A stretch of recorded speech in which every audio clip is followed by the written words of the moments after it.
Welcome to Listen and Learn English, where you can improve your English at your own pace.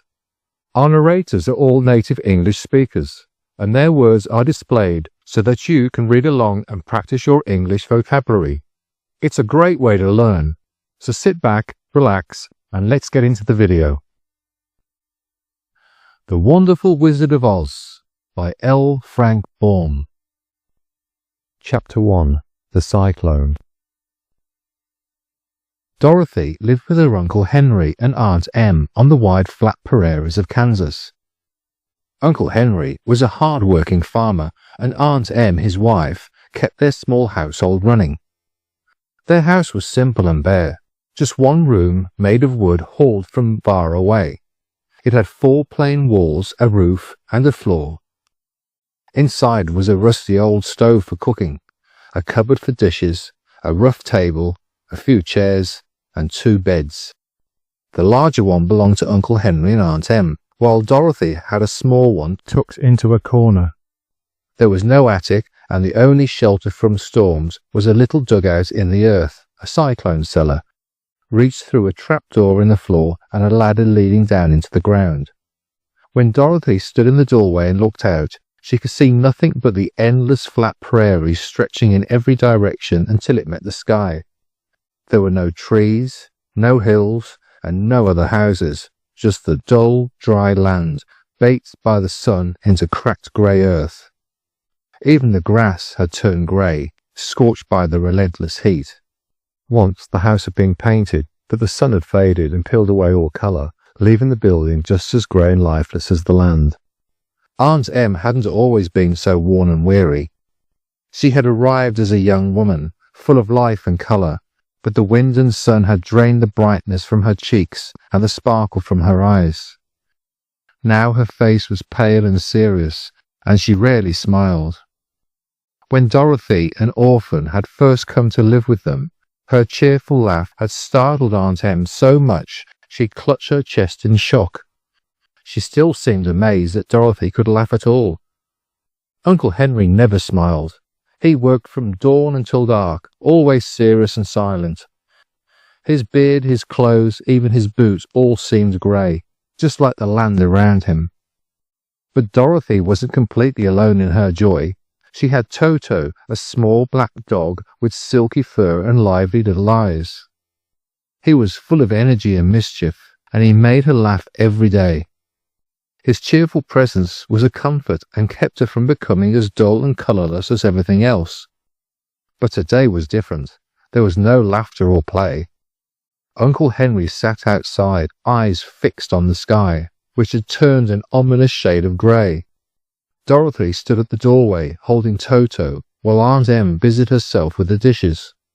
From the north they heard a distant moan of the wind, and the long grass bent in waves as the storm approached. A sharp whistling sound rose from the south, and Dorothy saw the grass rippling from that direction too. Uncle Henry suddenly jumped up. "A cyclone's coming, Em," he shouted, running off toward the barns to check on the animals. Aunt Em dropped her work and ran to the door. One look at the sky was enough. "Hurry, Dorothy! Get to the cellar!" she cried. Toto leaped from Dorothy's arms and darted under the bed. Dorothy rushed to grab him while Aunt Em flung open the trapdoor and scrambled down into the dark hole below. Dorothy finally caught Toto and started across the room, but just then a terrible howl of wind shook the house violently and she fell to the floor. Then something incredible happened. The house began to spin, slowly at first, then faster. It rose up into the air as if it were a feather caught in the wind. The house had landed at the exact centre of the cyclone, where the wind lifted it higher and higher, swirling it in place. Inside, Dorothy clung to the floor, feeling as though she were floating gently, like a baby rocked in a cradle. It was dark and the wind roared outside, but she wasn't hurt. Toto ran around barking in confusion, and at one point nearly fell through the open trapdoor. Dorothy saw one of his ears poking up and quickly pulled him back in, closing the trap behind him. Hours passed. At first, Dorothy was terrified, certain the house would crash down, but nothing happened. The motion was steady, the wind screamed on, but she began to feel calmer. Eventually she crawled to her bed and Toto curled up beside her. Despite the noise and the swaying of the house, Dorothy's eyes slowly closed and she drifted off into sleep. Chapter 2. The Meeting with the Munchkins. Dorothy awoke with a sudden jolt that shook the house so violently she would have been hurt had she not been lying on the bed. Startled, she gasped and looked around. Toto whined and nudged her face with his cold nose. Everything had gone still. The house no longer rocked or spun, and sunlight streamed through the window, lighting the room with golden warmth. She jumped out of bed with Toto at her heels and hurried to open the door. The sight that greeted her made her gasp in astonishment. Gone were the endless grey plains of Kansas. Instead, she stood at the edge of a land filled with breathtaking beauty. Green grass covered the ground in lush patches, while tall trees bore dazzling fruit. Bright flowers bloomed in vibrant clusters, and colourful birds fluttered and chirped joyfully in the branches. Not far off, a sparkling brook babbled cheerfully over smooth stones. It was like stepping into a dream. As she took in the stunning scenery, a group of people approached her. They were unlike anyone Dorothy had ever seen, neither tall like grown-ups nor small like children. They were about her height, but looked much older. 3 were men and 1 was a woman, all dressed in strange and vivid clothing. The men wore blue robes and tall, pointy hats trimmed with tiny bells that jingled with each step. The woman wore white, with a gown adorned in shining stars and a matching pointed hat. Her face was wrinkled, her hair nearly white, and her movements slow and stiff. They hesitated before coming close, whispering among themselves. Then the old woman stepped forward and gave a graceful bow. "Welcome, noble sorceress," she said gently. "We thank you for destroying the wicked witch of the East and freeing the Munchkins from her rule." Dorothy stared, puzzled. "But I haven't killed anyone," she replied nervously. "Your house did," said the woman, smiling. "Look, there are her feet." Dorothy turned to see 2 feet sticking out from beneath the house, clad in silver shoes. She let out a cry of horror. "Oh no! The house must have landed on her. What shall I do?" "There's nothing to do," the woman said calmly. "She was the wicked witch of the East. She enslaved the Munchkins for years. Her death means their freedom." "Who are the Munchkins?" Dorothy asked. "They are the people of this land, the eastern part of Oz. I am not one of them, though I am their friend. I come from the north. I am the Witch of the North." Dorothy gasped. "A witch? But I thought witches were all bad." "That's a common misunderstanding," said the woman. "There are only 4 witches in Oz. 2 are good, myself and the Witch of the South. The other 2, one in the east, now dead, and one in the west, are wicked." Dorothy explained that she had come from Kansas, where her Aunt Em said witches were only in fairy tales. The Witch of the North nodded thoughtfully. "Kansas must be a civilized land. In such places magic fades. But Oz is different. We're cut off from the rest of the world. Here, witches and wizards still live." She lowered her voice. "Oz, the great wizard, rules the Emerald City at the center of our land. He is the most powerful of all." At that moment the Munchkins cried out. The wicked witch's feet had vanished, leaving only the silver shoes. She picked up the shoes and handed them to Dorothy. "They are yours now. They hold a charm, though none of us know what it is." Dorothy took the shoes inside and placed them on the table. Then she asked, "Can you help me get back to Kansas?" The Munchkins and the witch looked at each other sadly. "Oz is surrounded by a deadly desert on all sides," one said. Dorothy began to cry, feeling lost and far from home. The Munchkins, moved by her tears, began to weep as well. The witch took off her pointed hat, balanced it on her nose, and counted. 1, 2, 3. The hat transformed into a slate with glowing white letters. "Let Dorothy go to the City of Emeralds." She handed the slate to Dorothy. "You must go to the Emerald City and ask Oz to help you." "Where is it?" Dorothy asked. "Exactly in the center of Oz. Follow the yellow brick road and it will lead you there. I cannot go with you, but I'll give you my kiss." She pressed her lips to Dorothy's forehead, leaving a bright mark. No one will dare harm you now." The Munchkins bowed and wished her well. The witch gave a final smile, spun 3 times on her heel, and vanished into the air. Toto barked in surprise, but Dorothy had expected such an exit. After all, she had just met a real witch.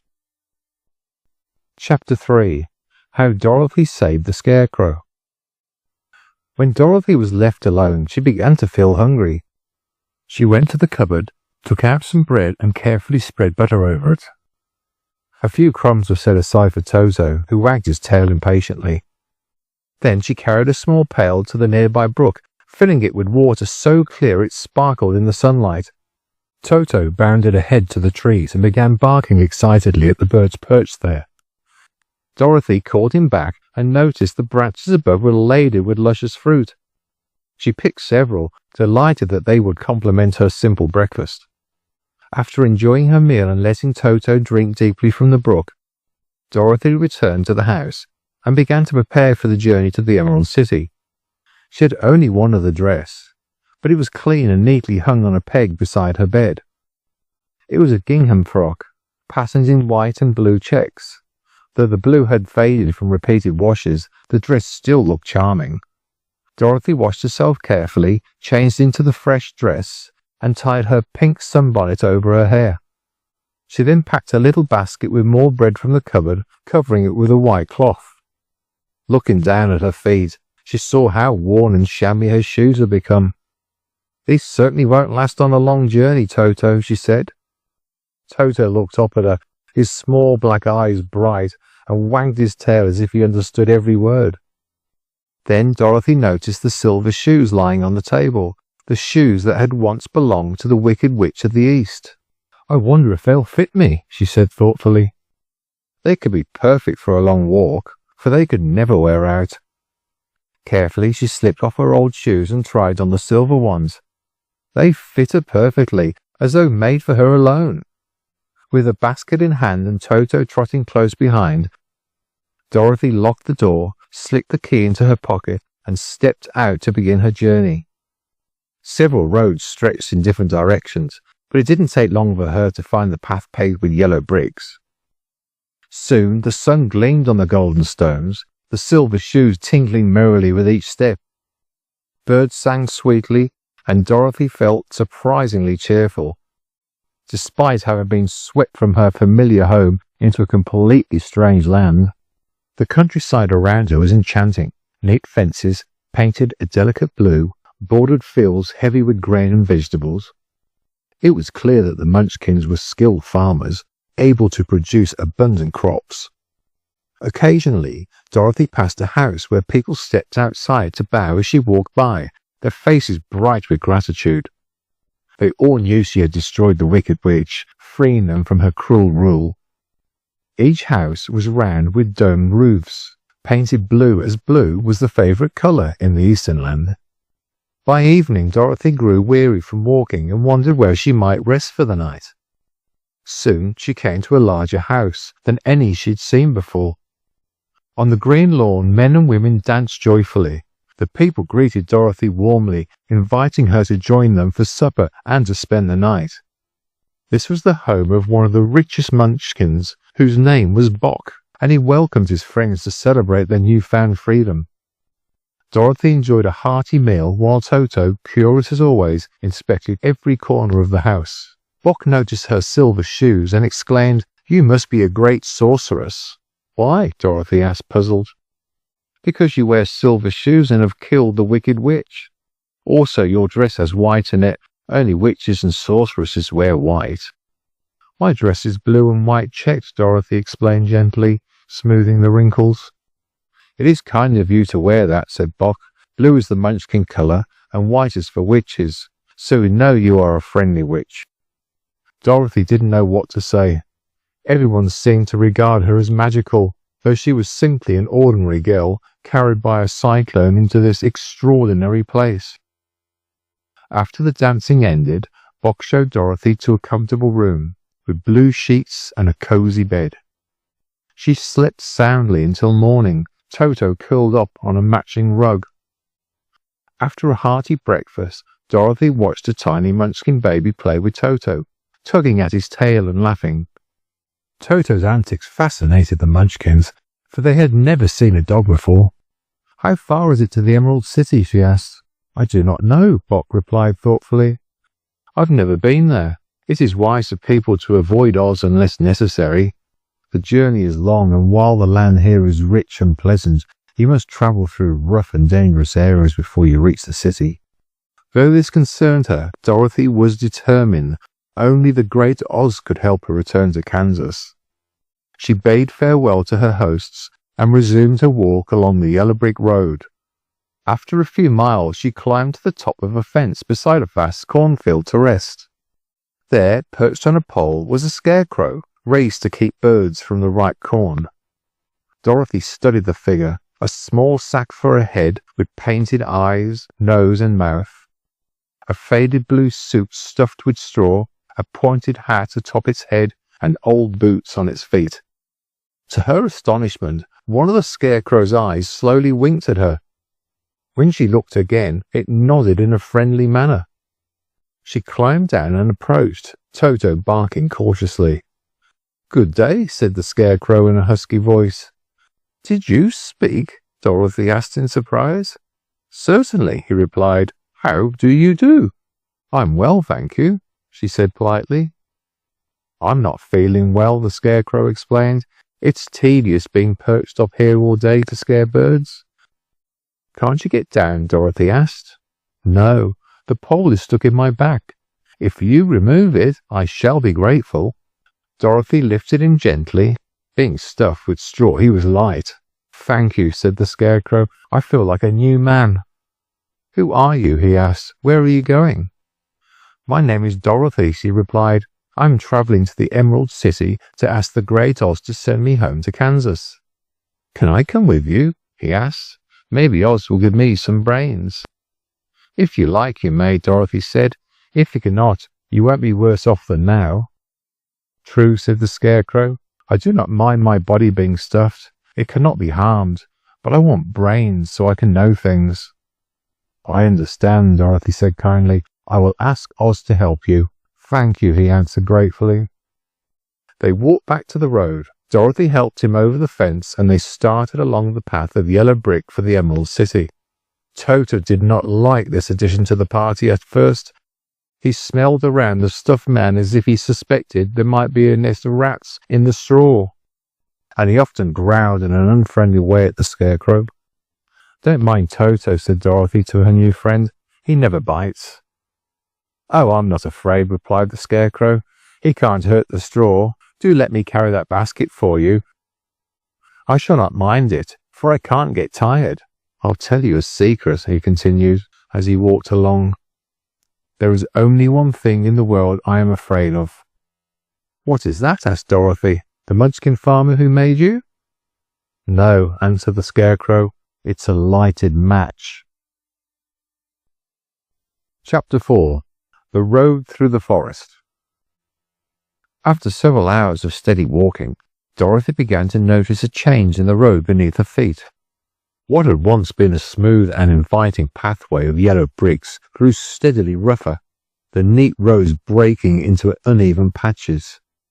The bricks were cracked, worn, and sometimes missing altogether, as if time itself had gnawed away at them. The farther she walked, the more difficult the path became. Dorothy stepped carefully around the gaps. Toto leapt lightly over them, but the scarecrow, poor fellow, fared the worst. Having no sense of judgment and no quick wits to guide him, he marched forward without hesitation. When he came to a hole, he never thought to go around it. Instead, he blundered straight into the gap and fell sprawling upon the hard bricks. Dorothy would help him up, brushing the dust from his patched clothes and setting his straw back into place. "Well," he said after one such fall, "that is the one advantage of being stuffed with straw. I cannot be bruised or broken."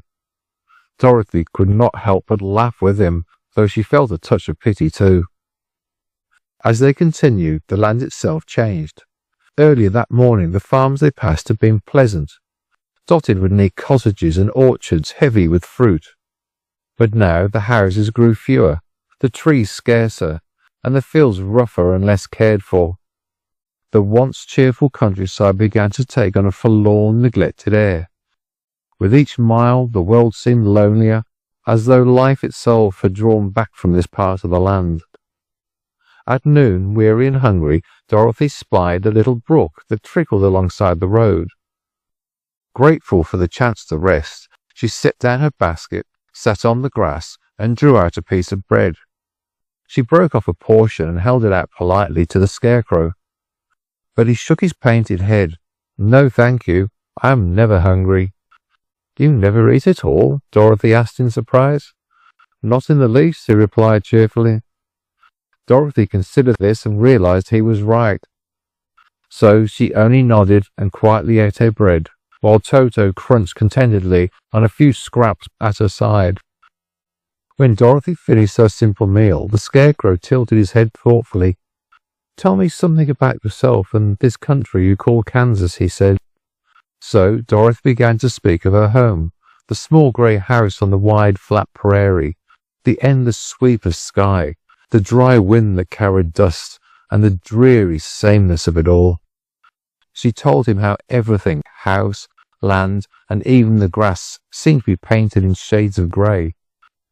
And then she told him of the cyclone that had carried her and Toto far away from that land into the bright and curious country of Oz. The Scarecrow listened carefully, his painted eyes fixed on her with a kind of innocent wonder.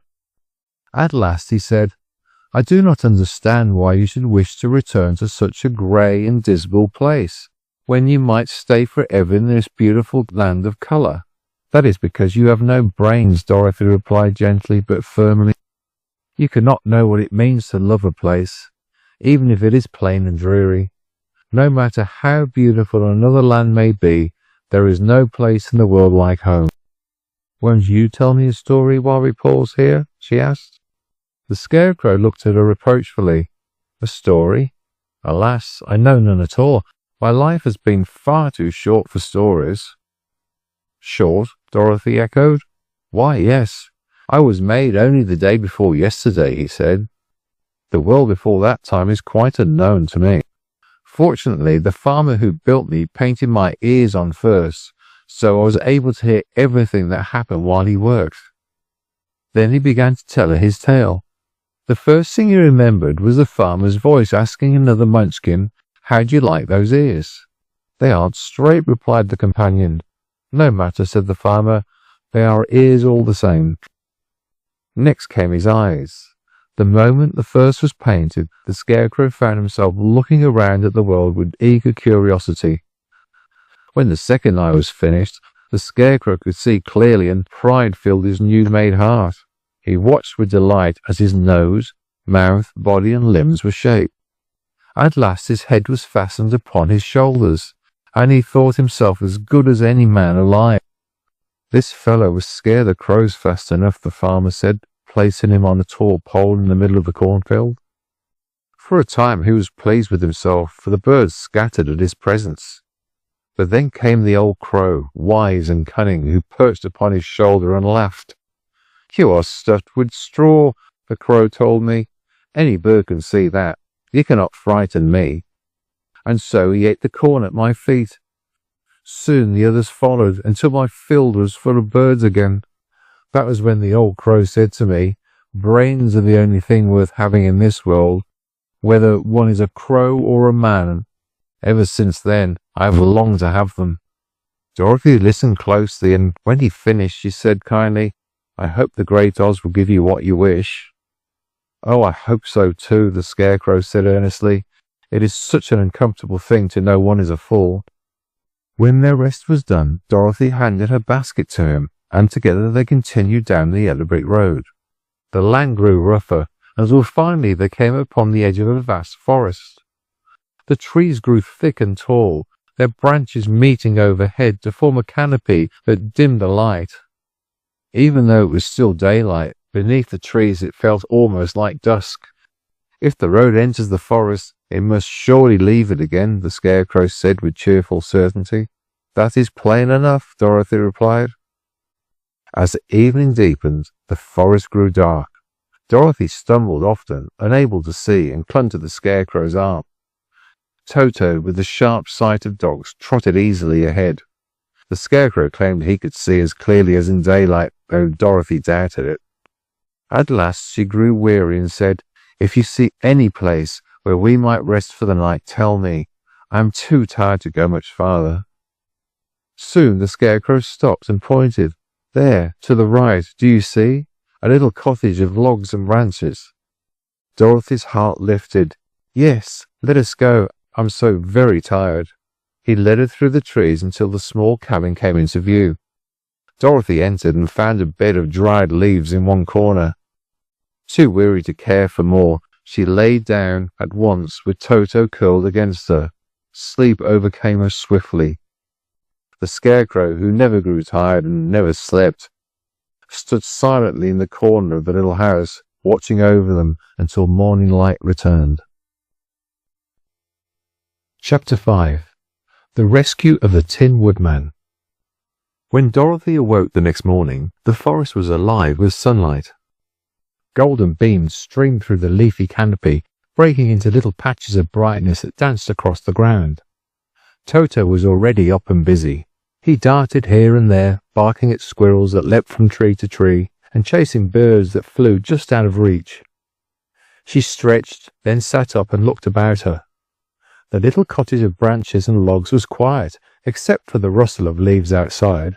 In the corner stood the Scarecrow. Dorothy realized he had stood there without complaint, watching over her until morning. "We must go and search for water," she said as she rose, brushing the leaves from her dress. The Scarecrow tilted his head curiously. "Why do you want water?" "To wash my face," Dorothy explained. "After all the dust of the road, I feel grimy, and I need to drink so the bread won't stick in my throat." The Scarecrow seemed to consider this very carefully, as though she had revealed some profound truth. "It must be inconvenient," he said at last, "to be made of flesh. You must eat and drink and sleep and care for yourselves in so many ways. But then," he added thoughtfully, "you have brains, and perhaps all that trouble is worth it, if it means you can think properly." Dorothy smiled faintly. She was beginning to grow fond of his strange way of looking at things. They left the cottage and wandered through the forest until they found a spring bubbling clear and cold between two mossy stones. Dorothy knelt beside it, splashing the cool water over her face and hands, then drank deeply. It refreshed her like nothing else. She gave Toto some water, then opened her basket and took out what remained of her bread. She ate slowly, aware that there was little left. She was thankful the Scarecrow did not eat, for what remained was scarcely enough for herself and Toto for the day. Just as she was about to gather her things and return to the yellow brick road, a low sound startled her. It was a deep groan, mournful and strange, echoing softly through the trees. "What was that?" she asked timidly, glancing around. The Scarecrow lifted his head. "I cannot imagine, but we can go and see." Another groan followed, louder this time, and it seemed to come from behind them. Dorothy clutched Toto and turned. Together, she and the Scarecrow walked a few steps into the forest. A shaft of sunlight broke through the canopy, falling across something that gleamed. Dorothy gasped and ran toward it, then stopped short with a cry of surprise. There, standing as still as a statue, was a man made entirely of tin. His body shone in the sunlight, his arms and legs jointed with clever workmanship. In his hands he held an axe, raised as though to strike, but he stood frozen in place, unable to move. Beside him was a great tree, half chopped through, as if he had been at work when time itself stopped for him.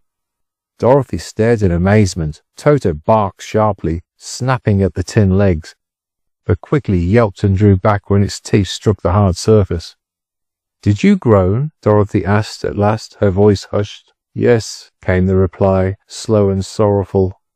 The Tin Man's mouth moved stiffly, as though the effort cost him. "I've been groaning for more than a year, yet no one heard me, and no one came."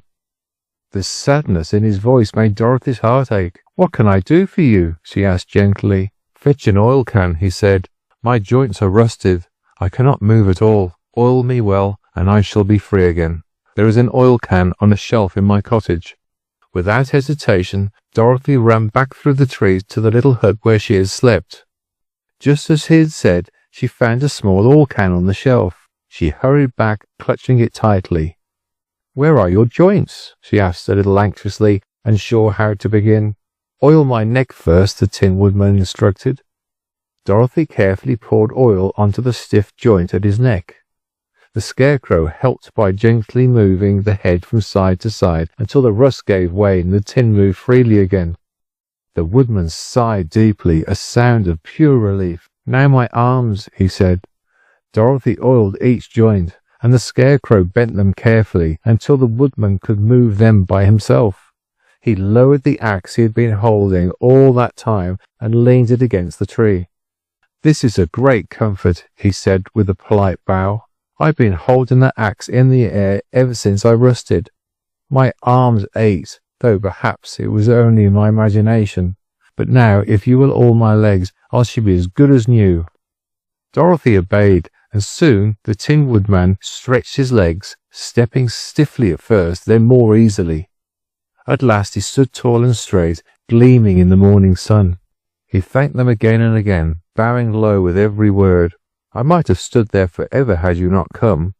Truly, you have saved my life. How did you happen to find me?" "We are traveling to the Emerald City," Dorothy explained, "to ask the Great Oz for help. I want him to send me home to Kansas, and the Scarecrow wants him to give him some brains." The Tin Woodman seemed to think carefully. Then he asked, "Do you suppose Oz could give me a heart?" Dorothy looked at him earnestly. "I don't see why not. It should be no harder to give you a heart than to give the Scarecrow brains." "Then I will join you," said the Woodman eagerly. "I will go to the Emerald City and ask Oz to help me."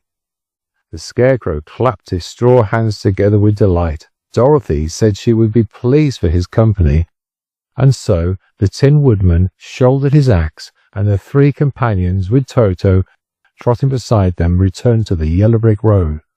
The Tin Woodman asked Dorothy to keep the oil can in her basket, "For if I am caught in the rain," he explained, "I might rust again, and then the oil would be my only hope." It proved good fortune to have him with them, for soon the yellow brick road grew tangled with branches. The forest closed in thickly, and fallen trees blocked their way. But the Woodman swung his axe with skill, chopping and clearing a path until they could continue. Dorothy watched him work, marveling at his strength. As they walked again, Dorothy grew lost in thought.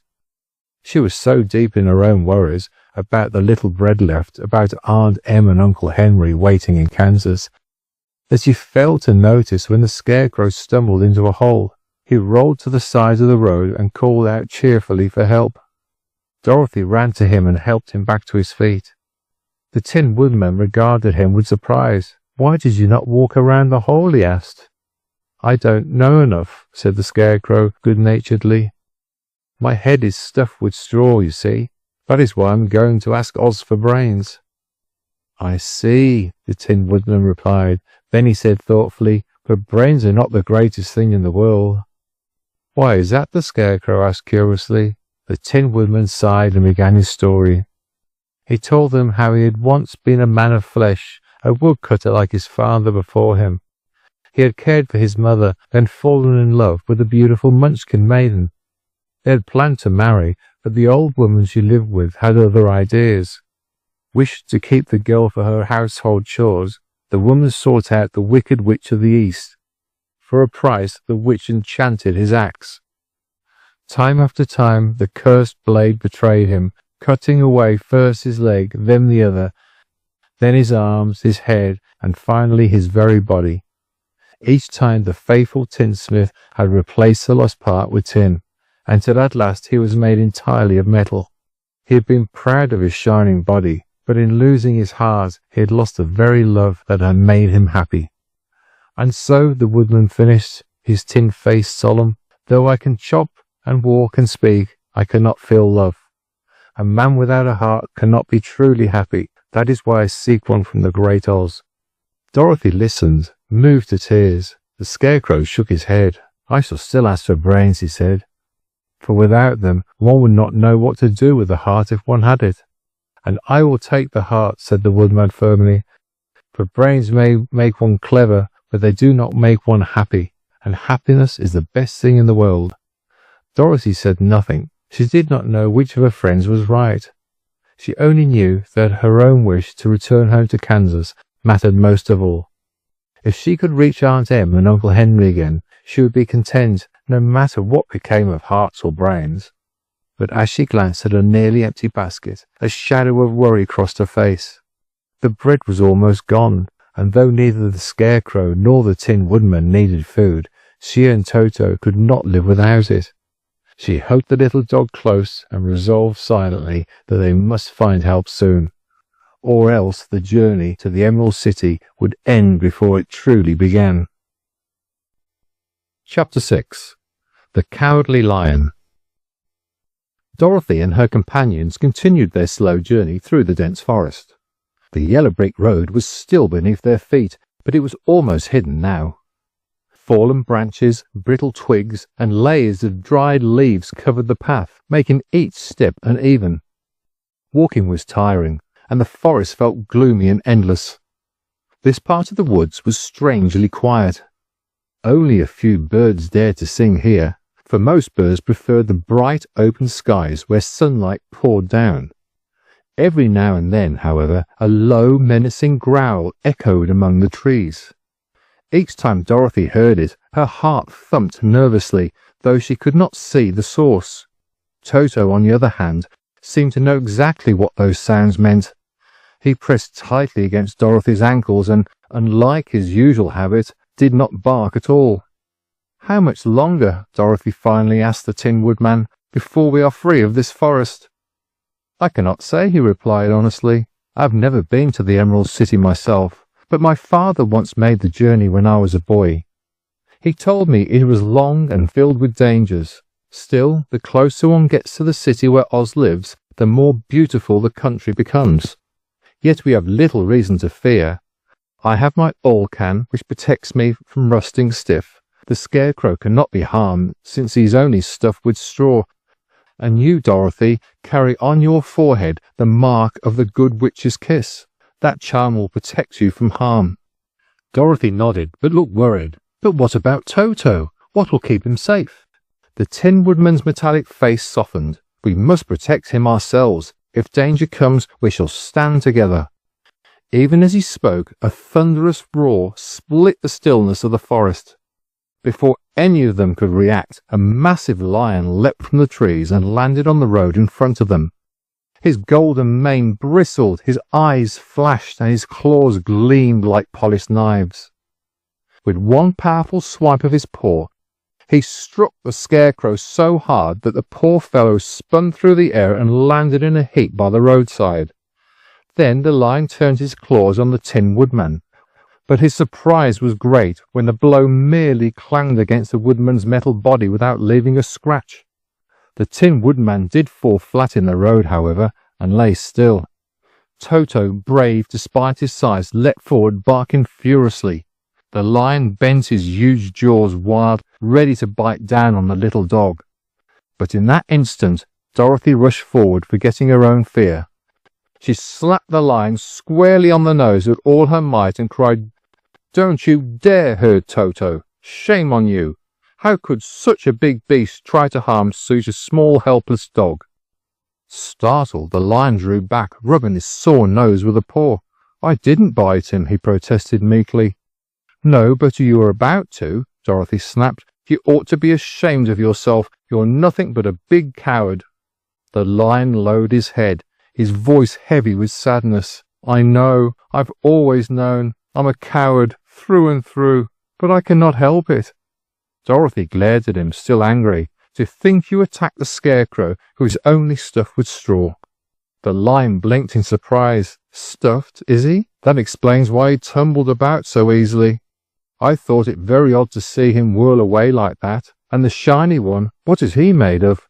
"Tin," Dorothy said, helping the Woodman to his feet again.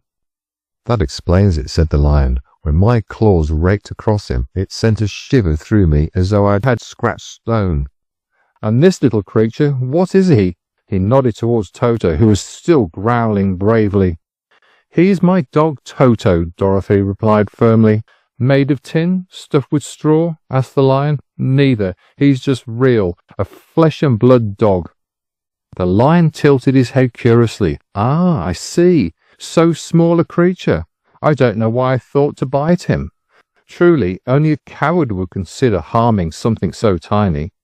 Dorothy's anger softened, and she studied the great beast. "But why are you a coward? You are the king of beasts, large, strong, and fierce-looking." The lion sighed deeply. "It is a mystery I cannot solve. All the world expects a lion to be brave, and so I roar and pretend. My roar is powerful. It makes every animal flee, from elephants to bears. But the truth is, if they had ever stood their ground, I should have run first. My roar is only a disguise for my fear." The Scarecrow spoke up. "But that is wrong. A king must be brave." The lion brushed away a tear with the tip of his tail. "I know it. My cowardice is the sorrow of my life. Whenever danger is near, my heart beats so fast I can hardly stand." "Perhaps you have a heart disease," suggested the Tin Woodman kindly. "It may be," the lion admitted. "Then you are fortunate," said the Woodman. "It proves you have a heart. I have none, and I cannot even suffer from heart disease."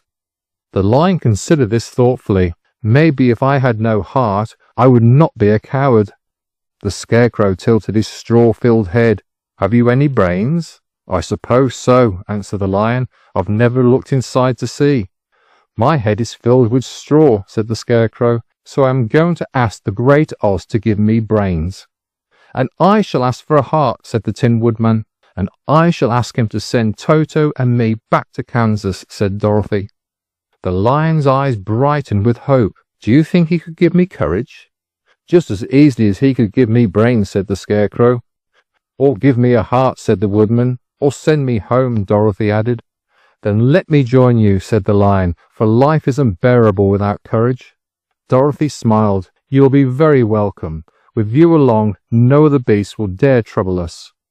"They are more cowardly than I am," said the lion, with a sad smile. "But that does not make me braver. As long as I know myself for what I am, I remain unhappy." And so the group set off again. The lion strode beside Dorothy with great dignity, though Toto kept a wary eye on him at first. In time, however, the little dog warmed to the lion, and soon they were friendly companions. The rest of that day passed without further excitement. Once, however, the Tin Woodman accidentally stepped on a beetle crawling across the road and crushed it. He was stricken with grief. The gentle woodman never wished to harm any living creature. Tears of sorrow welled up in his eyes and streamed down his tin cheeks, dripping into the hinges of his jaw. Before long, his jaws rusted shut. When Dorothy asked him a question, he tried to answer but found he could not open his mouth. He waved his arms helplessly. The lion was puzzled, but the Scarecrow quickly seized the oil can from Dorothy's basket. He carefully oiled the hinges, and at last the woodman's jaw creaked open and he could speak again. "This is a lesson for me," he said gravely. "I must watch where I step. If I crush another small creature, I shall surely cry again, and my tears rust me so that I cannot speak." After that, the woodman kept his eyes fixed on the road, stepping carefully over ants and beetles. Though he had no heart, he was determined never to be cruel. "You who have hearts," he told his companions, "can trust your feelings to guide you. But I have none, so I must be cautious. Once Oz gives me a heart, I shall not need to worry so much." And so the unlikely group, the girl, the dog, the Scarecrow, the Tin Woodman, and now the Cowardly Lion, pressed on together, each one hoping the Great Oz would grant their deepest wish. Chapter 7. The Journey to the Great Oz. The small group of travellers had walked for miles that day, following the twisting yellow brick road. As evening came, the light in the forest dimmed, and they realized there was no village, farmhouse, or even a cottage where they might find shelter. They were obliged, therefore, to spend the night outdoors once again. Fortunately, they discovered a great tree with thick branches spreading wide like a roof, and beneath it the ground was soft with fallen leaves.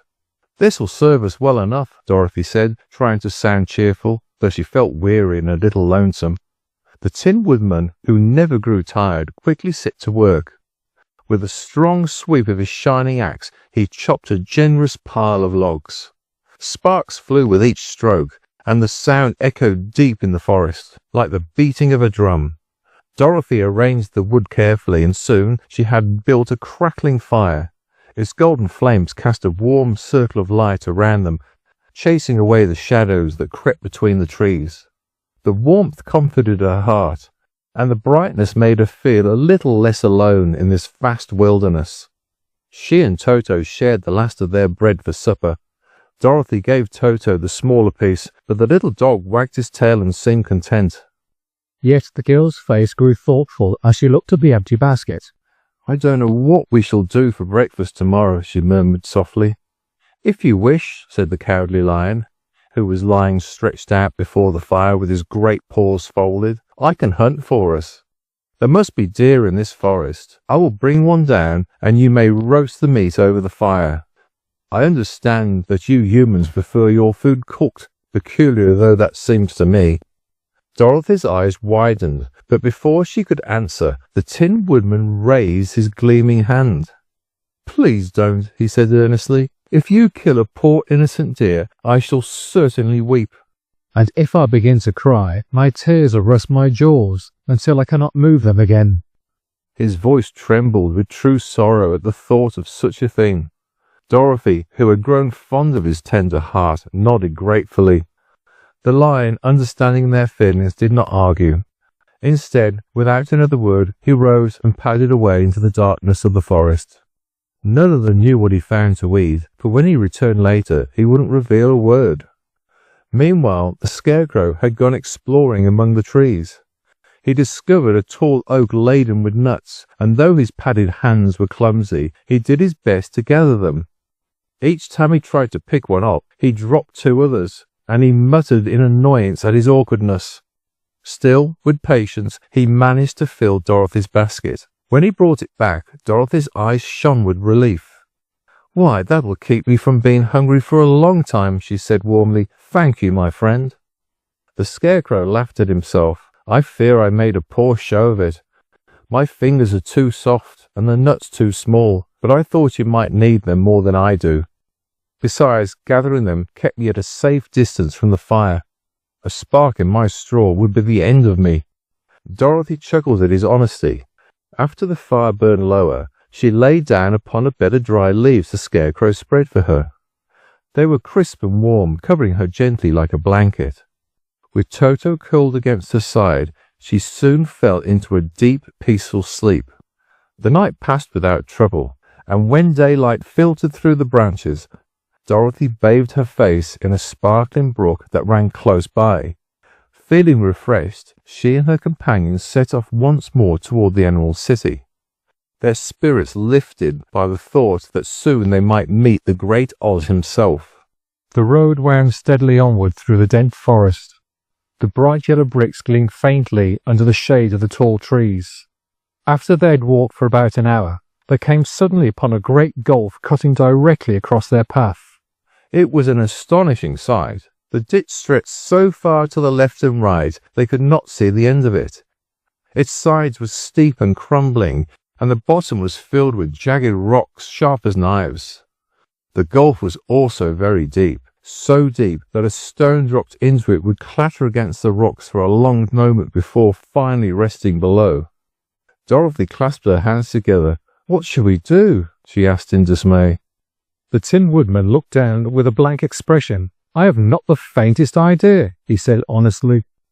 The lion shook his heavy mane and sighed, while the Scarecrow studied the chasm thoughtfully. "We cannot fly, that is certain," he said at last. "Neither can we climb down, for the rocks would tear us to pieces. Therefore, unless we can leap across, our journey ends here." The Cowardly Lion paced back and forth, measuring the distance with his eyes. Finally he sat down and said, "I think I might leap across." My legs are strong, and the gulf, though wide, may not be beyond me." "Then all is well," cried the Scarecrow, brightening. "You shall carry us one by one upon your back." The Lion hesitated. "I'm terribly afraid of falling," he confessed, "but there seems no other choice. Who will go first?" "I shall," said the Scarecrow bravely. "If you fall, I will not be harmed by the fall, being stuffed only with straw.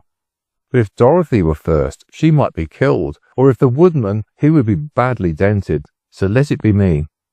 The Lion crouched at the edge, trembling slightly. The Scarecrow climbed upon his back, clutching the thick mane. With a mighty spring, the Lion shot through the air. For an instant, it seemed they might fall short, but his powerful legs carried them safely to the far side.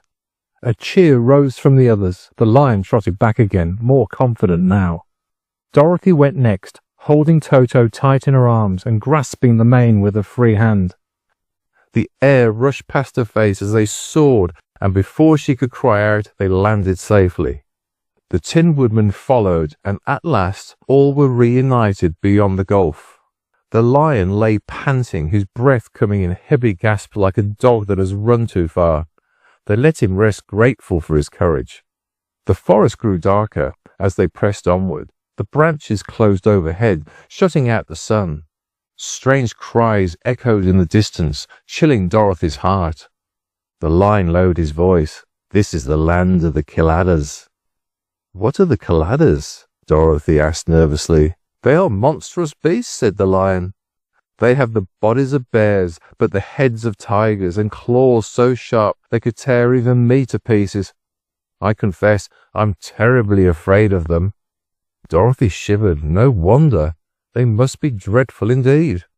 As if the forest wished to prove the Lion's words, they soon came to another gulf, far wider than the first.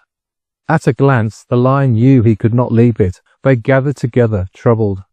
The Scarecrow pointed to a tall tree near the edge. "If the Woodman chops it down, it may fall across the gulf and form a bridge." "A clever thought," said the Lion. "One would think you had brains after all." The Woodman at once lifted his axe and struck the tree. The steel rang out, and chips flew in every direction. Soon the trunk was nearly cut through. Then the Lion placed his strong forelegs against it and pushed. With a great groan the tree swayed, toppled and fell across the gulf. Its branches tangled on the far side, forming a strange but useful bridge. They were just beginning to cross when a terrible growl froze them in their tracks. From the shadows bounded two monstrous shapes, Killadas. Their eyes gleamed, their tiger heads snarled, and their claws dug into the earth as they rushed forward. "The Killadas!" cried the Lion, quaking. "Quick, cross the bridge!" shouted the Scarecrow. Dorothy, clutching Toto, hurried across. The Woodman followed, then the Scarecrow himself. The Lion lingered, his heart pounding. Then he roared so fiercely that the forest shook. Dorothy screamed. The Scarecrow tumbled backward in fright, and even the Killadas stopped short. But only for a moment, realizing their strength, and seeing that there were two of them against one, they bounded onto the tree. "We are lost," gasped the Lion. "They will surely destroy us." "Not yet," cried the Scarecrow. He urged the Woodman to chop away the end of the tree on their side. The Woodman swung his axe with speed and skill. Just as the Killadas reached the middle, the tree cracked and fell with a mighty crash, plunging the beasts into the gulf below. The rock shattered their bodies, and the forest was silent once more. The Lion drew a long, shuddering breath. "I'm glad we are alive," he said gravely, "for it must be a very unpleasant thing not to be alive. My heart still beats with fear." "I only wish I had a heart that could beat," sighed the Woodman sadly. After this narrow escape, they pressed on more eagerly than before, longing to be free of the gloomy forest. Dorothy soon grew weary and rode upon the Lion's back. At last, to their joy, the trees thinned and sunlight poured through. By afternoon, they stood upon the bank of a wide river. Across the sparkling water lay a fair country, bright with meadows and orchards. The yellow brick road could be seen running straight through it, bordered by flowering trees heavy with delicious fruit. The sight filled their hearts with hope. "How shall we cross?" Dorothy asked. "That is easily solved," said the Scarecrow. "The woodman will build us a raft." The Tin Woodman, tireless as always, began chopping down small trees. He worked steadily, fitting the logs together. While he labored, the Scarecrow found a tree heavy with ripe fruit. Dorothy ate gratefully, for she had lived on little but nuts since the day before. But the work was long, and by nightfall the raft was not complete. So they made camp once more beneath the trees. Dorothy lay down, her thoughts filled with dreams of the Emerald City, and the great wizard who would soon send us safely home again. Chapter 8. The Dangerous Poppy Field. The travellers walked on together, following the road of yellow bricks as it stretched farther and farther into the vast land of the Winkies. The air was bright and clean, and though they were a little tired from their journey so far, the sight before them filled their hearts with hope. The land around them grew more beautiful with every step. Gentle hills rolled across the horizon, dotted with wildflowers of every colour. Birds with shining feathers soared above them, their songs drifting down like little gifts of music.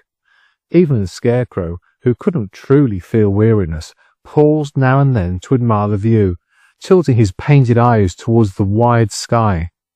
"It's almost as if the world is showing us the way," Dorothy said, holding Toto close against her dress as the little dog sniffed the sweet air.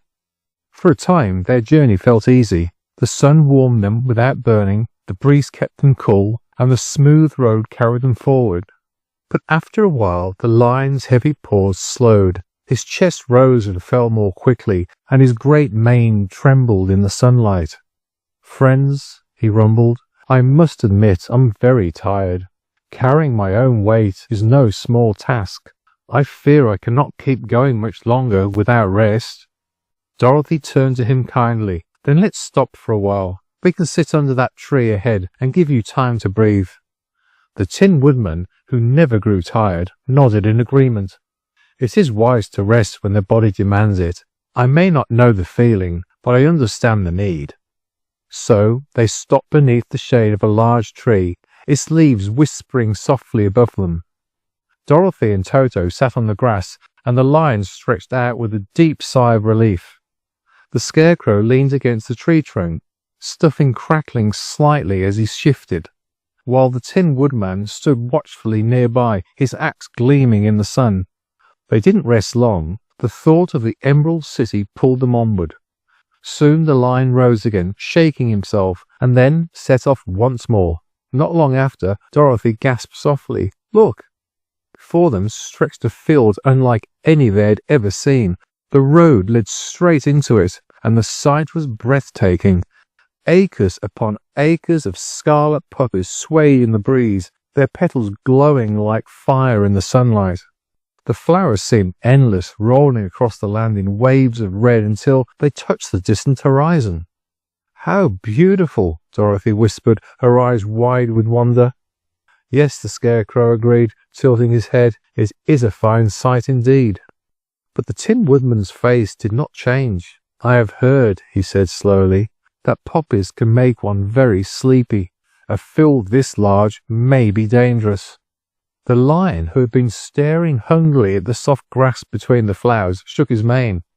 "Dangerous or not, the road goes through the field. If we wish to reach the Emerald City, we have no choice but to cross it." Dorothy looked uncertain, but she trusted her friends. "Then we'll stay together," she said. "As long as we don't leave one another, we'll be safe." With that, they stepped into the field of poppies. At first, the flowers only seemed lovely. Their fragrance drifted up gently, sweet and soothing. Dorothy felt as though the air itself were wrapping her in a warm blanket. Toto sneezed once or twice, but then curled comfortably in her arms, his eyes growing heavy. The deeper they went, the thicker the perfume became. It clung to them, filling their lungs, sinking into their heads. Dorothy blinked, struggling to keep her eyes open. "Oh," she murmured, "I feel so sleepy." The Scarecrow turned to her quickly. "Stay awake, Dorothy. Remember what the Tin Woodman said." "I'll try," she whispered, but her steps slowed. The lion stumbled beside her, his huge body swaying. "This scent," he growled weakly. "It's too strong. I can hardly—" His words got off as he yawned so wide his teeth gleamed in the sun. The Tin Woodman and the Scarecrow tried to hold Dorothy upright, guiding her forward. "Just a little farther," the Tin Woodman urged. "We must not stop here." But the poppies were merciless. Their red waves seemed to pulse with a strange power, and the fragrance grew thicker with every breath. Dorothy's head dropped against the Scarecrow's straw-stuffed arm. She was asleep. Toto squirmed out of her grasp, barking once before he too curled up in the grass and drifted into dreams. The lion roared weakly, but it came out more like a moan. His massive legs folded beneath him as he collapsed heavily onto the flowers. His golden mane spread across the scarlet petals, and within moments he was snoring. The Scarecrow looked down in alarm. "What do we do? If they don't wake, they'll never make it out of the field." The Tin Woodman's metal face reflected the sunlight, grim and determined. "We must carry Dorothy and the dog. As for the lion," he paused, his voice heavy, "he is too large. We cannot move him." "Then he will be lost?" the Scarecrow asked, horror in his painted eyes. "Not if we act quickly," said the Tin Woodman. "Perhaps we can return with help, but first Dorothy must be saved." Together they lifted her small body. The Scarecrow took under the arms, and the Tin Woodman held her feet. She was light, but the field seemed endless, and the air pressed against them like a heavy fog. Still they pushed forward, step after step, refusing to give in. Toto padded alongside them, stumbling but determined to follow. Finally, at the far edge of the poppy field, the air began to change. The sweet, choking fragrance grew thinner, and the sunlight seemed brighter. With one last effort, they staggered out of the flowers and onto a patch of fresh green grass. Here Dorothy lay still in their arms, but her breathing was calm. Toto shook himself awake, barking faintly, and licked her cheek. "She will awake when the air clears her head," said the Tin Woodman, lowering her gently to the ground. The Scarecrow sat beside her, worry etched on his stitched face. "But what of the lion? He will never wake on his own in that cursed field, and even if he did, he is too far to reach us." The Tin Woodman's axe glinted as he sat down. "We cannot carry him, but perhaps we can think of another way. The lion must not be left behind. He is our friend." So the two of them sat together, watching over Dorothy and Toto, while behind them the vast field of red flowers swayed in the breeze, holding the great lion fast in its dangerous enchanted sleep.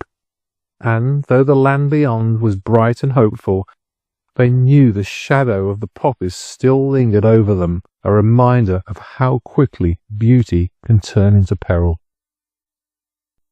Chapter 9. The Queen of the Field Mice. "We must be close to the yellow brick road by now," said the Scarecrow, standing beside Dorothy. "The river carried us about this far." The Tin Woodman was about to answer when he heard a low growl. He turned his head, its hinges moving smoothly, and saw a strange animal bounding across the grass toward them. It was a huge yellow wildcat. Its ears were pinned back, its mouth opened wide to show sharp teeth, and its glowing red eyes looked like fiery coals. The Woodman guessed it was chasing something, and soon he saw what it was, a tiny grey field mouse racing ahead of it. Although he had no heart, the Tin Woodman knew it was wrong for the wildcat to attack such a small, harmless creature. He quickly raised his axe, and as the wildcat dashed past, he struck a clean blow that cut off its head. The beast fell in 2 pieces at his feet. The little mouse stopped, safe at last, and walked up to the Woodman.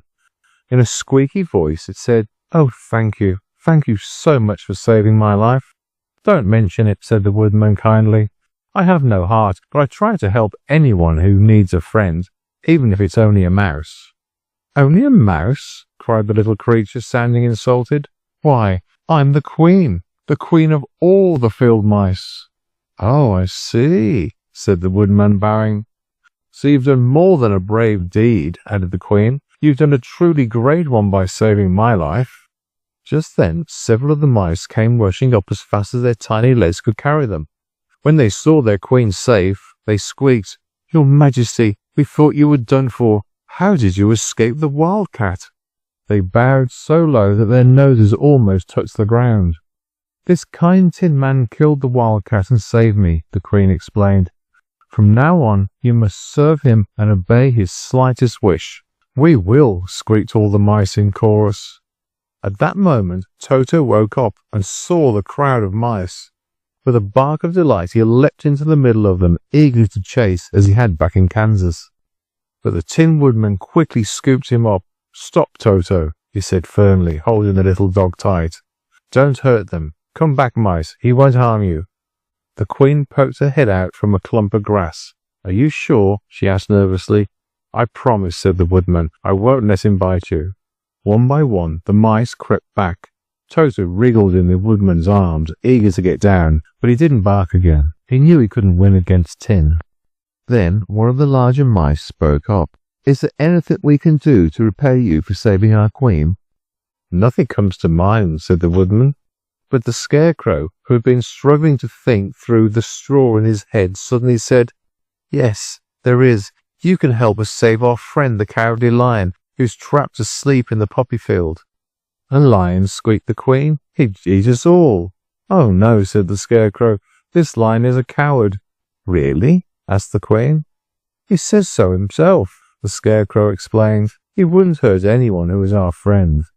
If you help us rescue him, I promise he'll always treat you kindly." The Queen hesitated, then nodded. "Very well, we trust you. What should we do?" "Do you have many subjects who obey you?" asked the Scarecrow. "Thousands," she said. "Good. Send for them all. Tell each to bring a long piece of string." The Queen ordered her attendants to fetch every mouse in her kingdom, and off they raced in all directions. "Now," said the Scarecrow, turning to the Woodman, "you must build a cart to carry the lion." The Woodman went straight to work, chopping tree limbs by the river. He quickly built a sturdy cart with 4 wheels made from tree trunks, held together by wooden pegs. By the time the mice returned, the cart was ready. Mice swarmed in from every direction, big ones, small ones, thousands in all, each carrying a string. Around this time, Dorothy woke up, surprised to find herself lying in the grass surrounded by so many mice. The Scarecrow introduced her to the Queen, who made a tiny curtsy. Dorothy smiled warmly and soon became friends with her. Then the Scarecrow and the Woodman tied the strings to the cart, fastening the other ends around the necks of the mice. The cart was far larger than the mice, but once they were all harnessed together, they could pull it with ease. Even the Scarecrow and the Tin Woodman could ride along. The strange little team rolled quickly to the poppy field where the lion lay unconscious. With great effort, they heaved his heavy body onto the cart. The Queen gave the order to move at once, fearing her people would also fall asleep among the flowers. At first, the mice struggled to drag the load, but with the Scarecrow and the Woodman pushing from behind, the cart finally moved. Slowly but surely, they pulled the lion out of the poppies and into the fresh green fields where he could breathe clean air again. Dorothy hurried up and hugged the lion's mane, thankful he was safe. She thanked the mice again and again for saving him. She had grown very fond of her brave, gentle companion. The mice were unhitched and they scampered back into the grass. The Queen was the last to go. "If you ever need us again," she said, "just call out in the field. We'll hear you and come to help. Goodbye." "Goodbye," the others called. Dorothy held on to Toto tightly so he wouldn't chase after the Queen. Then they all sat beside the lion to wait for him to wake up. The Scarecrow picked some fruit from a nearby tree for Dorothy's dinner, and she ate it happily while keeping watch over her friend. Chapter 10. The Guardian of the Gate. It took quite a while before the Cowardly Lion finally opened his eyes. He had lain among the poppies for so long, breathing in their dangerous perfume, that his friends worried he might never wake again. At last, with a groan, he rolled off the cart where the field mice had dragged him to safety. Blinking and yawning, he stretched out his big paws. "I can't believe I'm still alive," he muttered, sitting up and giving a wide yawn. "I ran as fast as I could, but the flowers were too strong for me. How in the world did I get out?" Dorothy and the others eagerly explained how the Queen of the Field Mice had sent her people to rescue him. The lion listened, then let out a deep laugh. Imagine that! All my life I thought myself so big and terrifying, yet a field of little flowers nearly killed me, and a tiny mice saved my life. How strange this world is. But tell me, my friends, what should we do now? Dorothy answered quickly. We must keep going until we find the other brick road again. Once we reach it, we can follow it straight to the Emerald City. The lion, now rested and feeling himself again, rose to his feet. Together they set out once more, enjoying the fresh air and the feel of soft grass underfoot. It wasn't long before they came upon the yellow brick road again, bright and shining in the sun. And they turned toward the great city where the mighty wizard Oz lived. The road was smooth and well paved, far easier than the paths through the dark forest they had left behind. The land around them was beautiful, full of gentle fields and rolling hills. The travellers were glad to leave the forest behind with its lurking shadows and hidden dangers. Soon they began to notice fences running along the road, all painted a bright shade of green. A little later they passed a small farmhouse, also painted green, with emerald trim around its windows. Then they saw another and another. From time to time people stepped out of their houses and looked at the strange group walking past, but no one came close.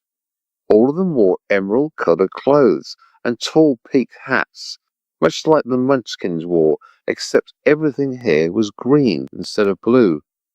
This must surely be the land of Oz, Dorothy said with excitement, and we must be getting close to the Emerald City. Yes, agreed the Scarecrow. See how everything here is green. In Munchkin country, blue was the favourite colour, but these people don't seem as friendly as the Munchkins. I'm worried we won't find a place to stay tonight. Dorothy frowned. I'd like something to eat besides fruit, and I'm sure Toto is starving. Let's stop at the next house and see if they'll take us in. So, when they came to a neat farmhouse larger than the others, Dorothy bravely walked up to the door and knocked. A woman peeked out cautiously. What do you want, child? And why do you have that great lion with you? We were hoping you'd let us stay the night, Dorothy replied politely. And don't be afraid of the lion. He's my friend and companion. He would never harm you. Is he tame? The woman asked nervously, opening the door a little wider. Oh, yes, said Dorothy, with a smile. He's such a coward, and is probably more afraid of you than you are of him. The woman thought about this for a moment. Then, after peeking once more at the lion, she nodded. If that's the case, you may come in. I'll give you supper and a place to rest. The travellers gratefully entered the little home. Inside, besides the woman, there were two small children and a man lying on a couch, with his leg bandaged. He had hurt himself and could not work. All stared in amazement at the unusual visitors. As the woman laid out dishes for supper, the man asked, Where are you all going? To the Emerald City, Dorothy said, to see the great Oz. The man's eyebrows shot up. Indeed? Are you sure Oz will see you? Why not? Dorothy asked, surprised. It's said that he never allows anyone into his presence, the man explained. I've been to the Emerald City many times. It's beautiful and wonderful, but I've never seen Oz. No one I know has. Doesn't he ever come out? Asked the Scarecrow. Never. He stays in his great throne room day after day. Even those who serve him don't see him face to face. What does he look like? Dorothy asked eagerly. The man shook his head. That's hard to say. He's a great wizard and can appear in any form he chooses. Some claim he looks like a bird. Others say he's an elephant or a cat. Some say he appears as a beautiful fairy or even a little brownie. He can look however he wishes, but what his true form is, no one alive can tell. Dorothy sighed. That's very strange. Still, we must try to see him. If we don't, our journey would have been for nothing. And why do you wish to see the terrible Oz? The man asked curiously. I want him to give me brains, said the Scarecrow eagerly. That's simple enough for Oz, said the man. He has more brains than he needs. "And I want him to give me a heart," said the Tin Woodman. That won't bother him, the man replied. Oz has a whole collection of hearts in every shape and size. "And I want him to give me courage," said the Cowardly Lion. The man chuckled. "Oz keeps a great pot of courage in his throne room, covered with a golden lid so it doesn't spill over. He'll surely share some with you." "And I want him to send me back to Kansas," Dorothy added. The man looked puzzled. "Where is Kansas?" "I don't know," Dorothy admitted sadly, "but it's my home, and I must go back." "Well," said the man, "Oz can do anything. I'm sure we can find Kansas for you. But first, you'll need to see him, and that's not easy. The great wizard doesn't like visitors." Then he looked down at Toto. "And what about you? What do you want?" Toto waggled his tail, but, of course, said nothing. The woman then called them to supper. Dorothy sat at the table and enjoyed a warm bowl of porridge, scrambled eggs, and slices of soft white bread. After days of travel, it was a feast.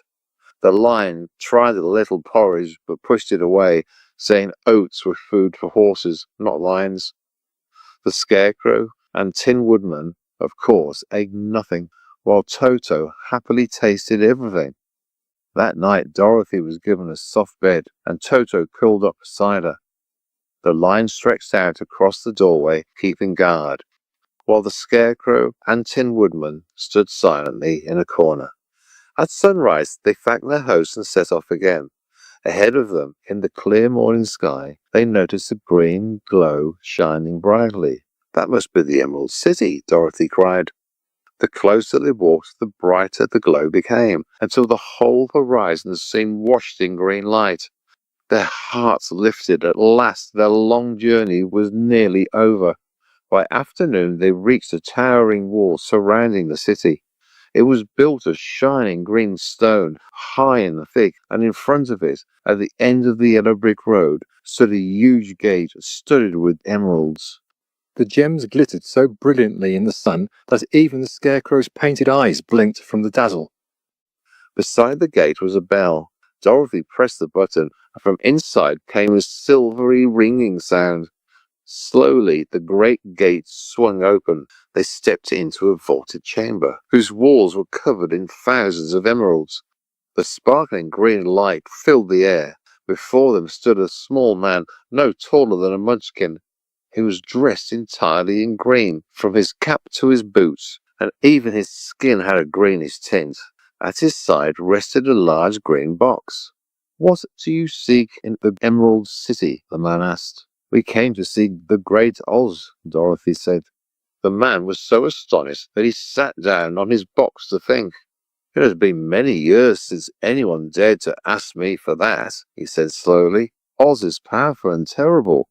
If you've come with foolish or idle business, you might anger him, and he could destroy you in an instant."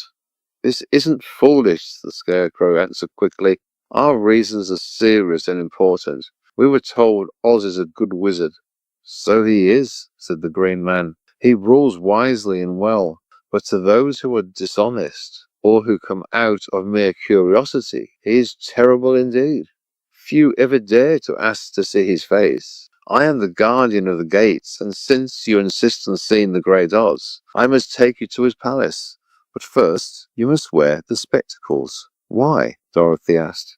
"Because without them, the brightness of the Emerald City would blind you. Everyone here must wear them, day and night. They are all locked on, for that is Oz's command, and I alone have the key." He opened the large box. Inside was a collection of spectacles of every size and shape, all with green lenses. He fitted a pair onto Dorothy and fastened the golden bands around her head, locking them in place with his key. Dorothy could not have removed them if she tried. Next he fitted glasses onto the Scarecrow, the Tin Woodman, the Lion, and even little Toto. At last he locked on his own pair and took a large golden key from a peg on the wall. "Now," said the guardian of the gate, "I am ready to show you to the palace." He unlocked another great gate, and, together, they stepped into the streets of the Emerald City. Chapter 11. The Wonderful City of Oz. Even with the green spectacles protecting their eyes, Dorothy and her friends were dazzled by the brilliance of the Emerald City. Everywhere they looked, green shimmered and glowed as though the whole place were made of jewels. The streets were lined with elegant houses of polished green marble, their walls sparkling with emeralds that caught the sunlight. Even the pavement beneath their feet was made of the same marble, with narrow seams filled with rows of emeralds that flashed in the light. The window panes gleamed with green glass, and even the sunlight filtering through the air seemed tinted with green, giving the entire city a magical glow. The streets were busy with people, men, women, and children, all dressed in shades of green. Their very skin faintly tinted the same color. They paused to stare curiously at Dorothy and her strange companions. Some whispered among themselves, while others simply stared in amazement. The children hid behind their mothers when they saw the great line padding along beside the little girl, though no one dared to speak to them. Dorothy passed many green-painted shops with glittering windows. In them everything was green. Green candies and popcorn, green hats, shoes and dresses. One man sold green lemonade, and Dorothy noticed that the coins the children handed him were green too. There were no horses or wagons anywhere in the city. Instead, men pushed small green carts through the streets, carrying their goods. Yet, despite the strange uniformity, there was an air of peace and happiness. Everyone looked content and prosperous, as though life in the Emerald City was as comfortable as it was beautiful. The guardian of the gates led the travellers through the streets until they reached a grand building in the very centre of the city, the Palace of Oz. It was vast and glittering, its domes and spires glimmering with thousands of emeralds. Standing before the great doorway was a soldier dressed entirely in green, his long beard the same colour as his uniform. "These are strangers," said the guardian of the gates. "They seek an audience with the great Oz." "Step inside," replied the soldier solemnly. "I will take your message to him." They entered the palace gates and were shown into a large, beautifully furnished hall. Everything was green. The thick carpet, the chairs and tables adorned with emeralds, even the curtains that hung at the tall windows. The soldier politely asked them to wipe their feet on a green mat before entering, and then said, "Please make yourselves comfortable while I go to the throne room to inform Oz of your arrival." They waited a long time. The palace was silent, except for the faint trickling of a fountain somewhere nearby. When the soldier returned, Dorothy quickly asked, "Did you see Oz?" "Oh no," said the soldier. "I have never seen him, but I spoke to him as he sat behind his screen and gave him your message. He says he will receive you, but each of you must enter alone, one person each day. You'll stay here in the palace until all have spoken with him." "Thank you," said Dorothy. "That's very kind of Oz." The soldier blew on a small green whistle. Almost immediately a young girl entered the room, wearing a lovely gown of green silk. Her hair and eyes were green as well, and she bowed gracefully to Dorothy. "Please follow me," she said softly. "I will show you your room." Dorothy said goodbye to her friends, keeping Toto in her arms, and followed the girl through a maze of corridors and staircases until they reached a bright, cheerful room at the front of the palace. It was the prettiest room Dorothy had ever seen. The bed was soft and covered with green silk sheets and a velvet blanket. In the center of the room stood a small fountain that sprayed green scented perfume into the air before it fell back into a marble basin. Beautiful green flowers filled the window boxes, and a shelf held a row of little green books filled with funny drawings that made Dorothy laugh when she later opened them. A wardrobe stood nearby, filled with dresses made of silk, satin and velvet, all in green, and every one fit her perfectly. "Make yourself comfortable," said the green girl kindly. "If you need anything, just ring the bell. Oz will send for you in the morning." Dorothy thanked her, and the girl left to lead the others to their rooms. The Scarecrow, having no need of rest, stood quietly in the middle of his room, watching a spider spin its web in the corner. The Tin Woodman, though unable to sleep, lay down from habit and spent the night flexing his joints to keep them from stiffening. The Lion, used to resting on beds of leaves, found the chamber strange, but quickly curled up on the velvet bed, purred softly, and fell asleep. The next morning, the Green Maiden returned and helped Dorothy dress in a beautiful gown of green satin. She tied a matching ribbon around Toto's neck, and together they followed the girl to the throne room. They first entered a grand hall filled with richly dressed courtiers who whispered among themselves when they saw Dorothy. "Is she really going to see Oz the Terrible?" One murmured. "Yes," said Dorothy bravely, "if he will see me." "Oh, he will," said the soldier who had spoken with Oz. Though he dislikes being disturbed, he was angry at first and told me to send you away. But when I mentioned your silver shoes, he grew curious. "And when I described the mark on your forehead, he decided to let you in." Just then a bell rang. "That's the signal," said the green girl. "You must go alone." She opened a small door, and Dorothy stepped inside. The throne room was breathtaking. The high domed ceiling and walls glittered with emeralds, and a bright green light filled the chamber. In the center stood a great marble throne encrusted with jewels, but sitting upon it was not a man.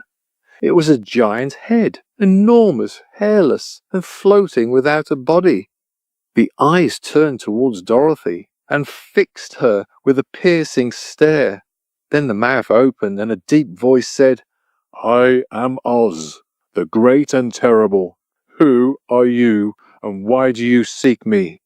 Dorothy's voice trembled, but she answered, "I'm Dorothy, the small and meek. I have come to ask for your help." "Where did you get the silver shoes?" asked the head. "From the Wicked Witch of the East, when my house fell on her," she replied. "And the mark on your forehead?" "The Good Witch of the North kissed me there when she sent me to find you." The great eyes studied her for a long moment. Then Oz said, "What do you want from me?" "Please send me back to Kansas," said Dorothy earnestly. "My Aunt Em and Uncle Henry must be terribly worried about me." The eyes blinked slowly, then rolled around the room before settling on her again. "Why should I help you?" Oz asked. "Because you are strong and I am weak," said Dorothy simply. "Because you are a great wizard and I am only a girl." Oz's voice rumbled. "You were strong enough to kill the Witch of the East." "That was an accident," Dorothy said sadly. "I didn't mean to." "Well," said Oz, "I will make a bargain with you. If you want me to use my magic to send you home, you must do something for me first. Kill the Wicked Witch of the West." Dorothy gasped. "But I can't. I never meant to kill anyone." "Nevertheless," said Oz earnestly, "that is my command. The Witch of the West is evil beyond measure. When she is dead, I will send you home. Until then, you shall not see your aunt and uncle again." Tears filled Dorothy's eyes. "If you are so powerful," she cried, "why don't you destroy her yourself?" "I do not know," Oz said quietly, "but that is my answer. Go now, and do not return until the witch is dead." Dorothy left the throne room in sorrow. Her friends gathered around her, but there was nothing they could do. "There's no hope," she said, weeping. "Oz won't help me until I kill the witch, and I could never do that." The next morning, the green soldier came to the Scarecrow. "Oz has sent for you," he said. The Scarecrow followed him to the throne room. There, instead of a great head, he saw a beautiful lady dressed in green silk with shining wings on her shoulders. "I am Oz, the great and terrible," she said. "Why do you seek me?" "I am only a scarecrow," he replied humbly. "I have no brains, and I ask that you give me some." "Why should I do that?" she asked. "Because you are wise and powerful," said the Scarecrow. "If you help Dorothy kill the Wicked Witch of the West," said Oz, "I will grant your wish. Bring me proof that she is dead, and I will fill your head with the finest brains in the land of Oz." The Scarecrow bowed and returned sadly to his friends. "Oz was a lady this time," he said, "but she told me the same thing." The next day it was the Tin Woodman's turn. When he entered the throne room, Oz appeared as a terrible beast with 5 eyes, 5 arms, and 5 legs. Its deep voice roared, "Why do you come before me?" "I'm made of tin," said the woodman, "and I have no heart. I beg you to give me one." "If you want a heart," the beast growled, "you must earn it. Help Dorothy kill the Wicked Witch of the West. Only then will I grant your wish." The Tin Woodman returned, disappointed but determined. Oz was a monster today, he told his friends, but he said the same thing. Finally, the Lion was summoned. He entered to find not a person or a beast, but a great ball of fire blazing before the throne. It spoke softly. "I am Oz, the great and terrible. Why do you seek me?" "I am a cowardly lion," he said, trembling. "I asked for courage so I may truly be the king of beasts." "Bring me proof that the Wicked Witch is dead," said the fire. "Then you shall have courage." When the lion returned, the friends gathered in despair. "We must go to the land of the Winkies," said the lion, "and face the Wicked Witch of the West. It is the only way." Dorothy sighed, wiping her eyes. "I suppose we must try," she said quietly, "even though I do not want to hurt anyone." That night they packed their things. The Tin Woodman polished his axe.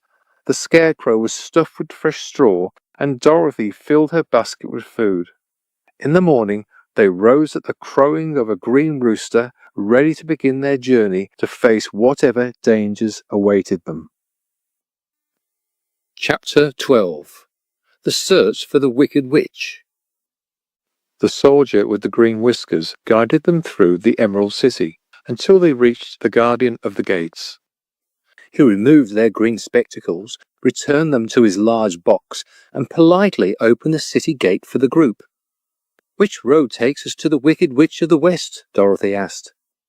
"There isn't a road," the guardian said. "No one chooses to go in that direction." "Then how could we find her?" Dorothy asked. "That part is easy," the man replied. "Once she knows you've entered the land of the Winkies, she'll come find you and try to turn you into her slaves." "Maybe not," said the Scarecrow. "We intend to destroy her."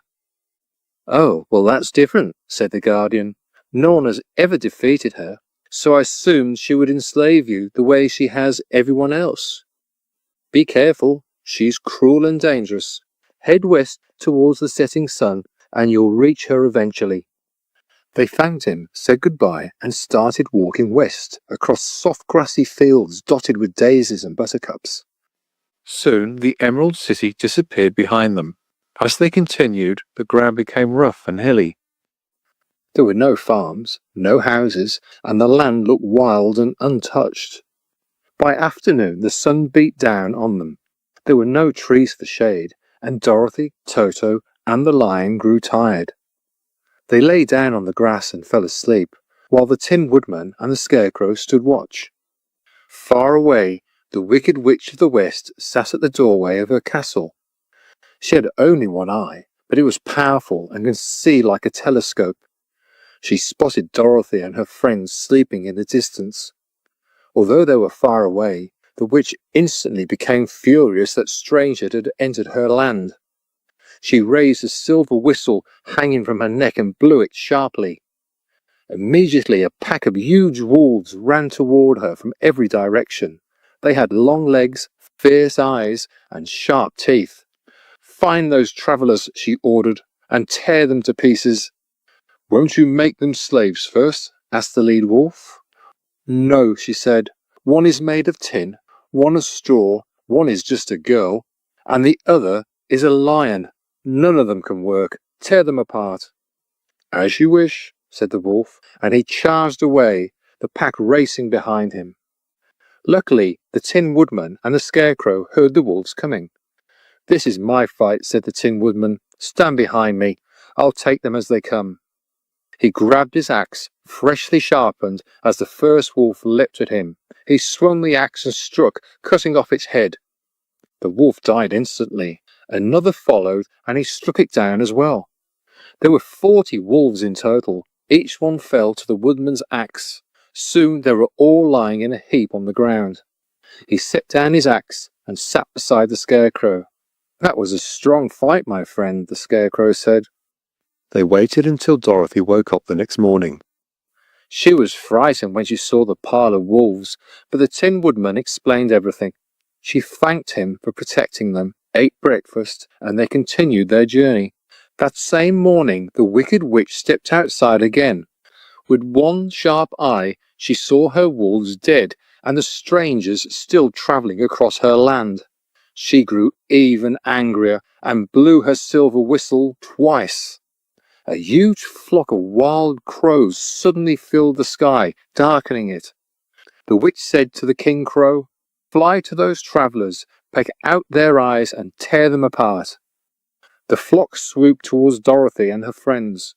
Dorothy felt afraid when she saw the sky filled with crows. "This is my battle," said the Scarecrow. "Lie down beside me and you'll be safe." Everyone lay flat on the ground except the Scarecrow, who stood upright with his arms wide. When the crows saw him, they hesitated. They were frightened, as crows always are of scarecrows. But the King Crow said, "That's just a stuffed dummy.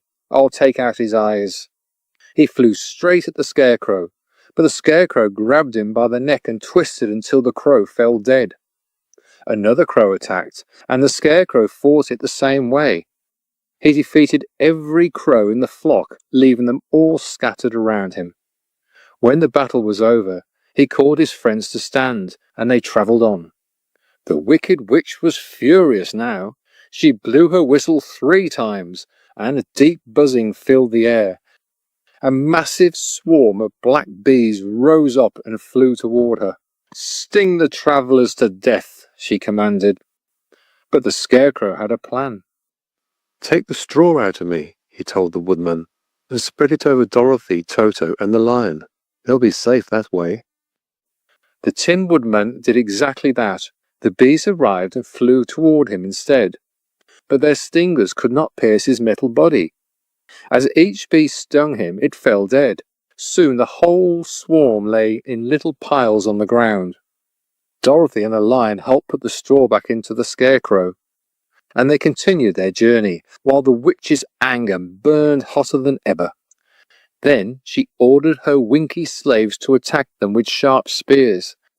But when the lion roared fiercely, the Winkies dropped their weapons and ran in terror. When they returned to the witch's castle, she beat them and sent them back to work. The witch had only one option left, the golden cap. She had already used it twice, once to enslave the Winkies and once to help fight the Great Oz. She could use it only one more time.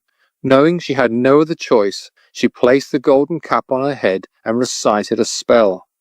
The sky darkened, and the winged monkeys came flying in. Their leader approached her. "You have called us for the 3rd and final time," he said. "What do you command?" "Destroy the strangers," she ordered. "Bring me the lion alive. You may kill the others." The monkeys obeyed at once. They picked up the Tin Woodman and dropped him onto sharp rocks, denting his body and leaving him helpless. The Scarecrow was stripped of his straw and thrown into a tree.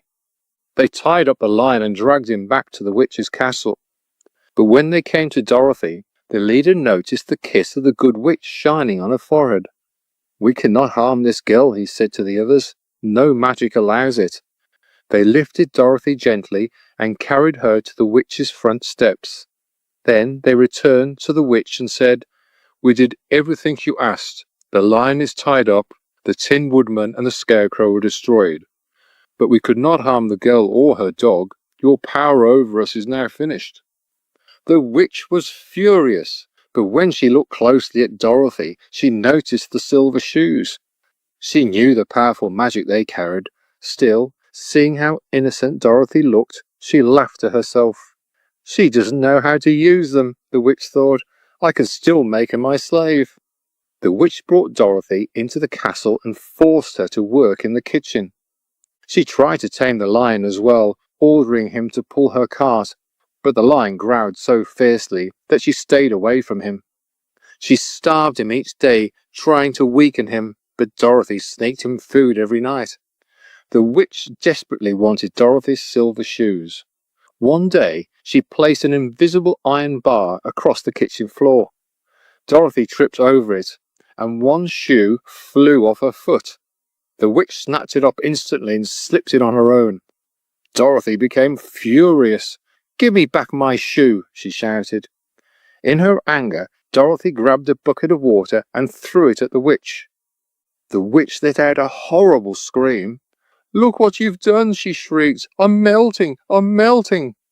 Dorothy stared in shock. I didn't know water could hurt you," she said. "It's the end of me," the witch cried.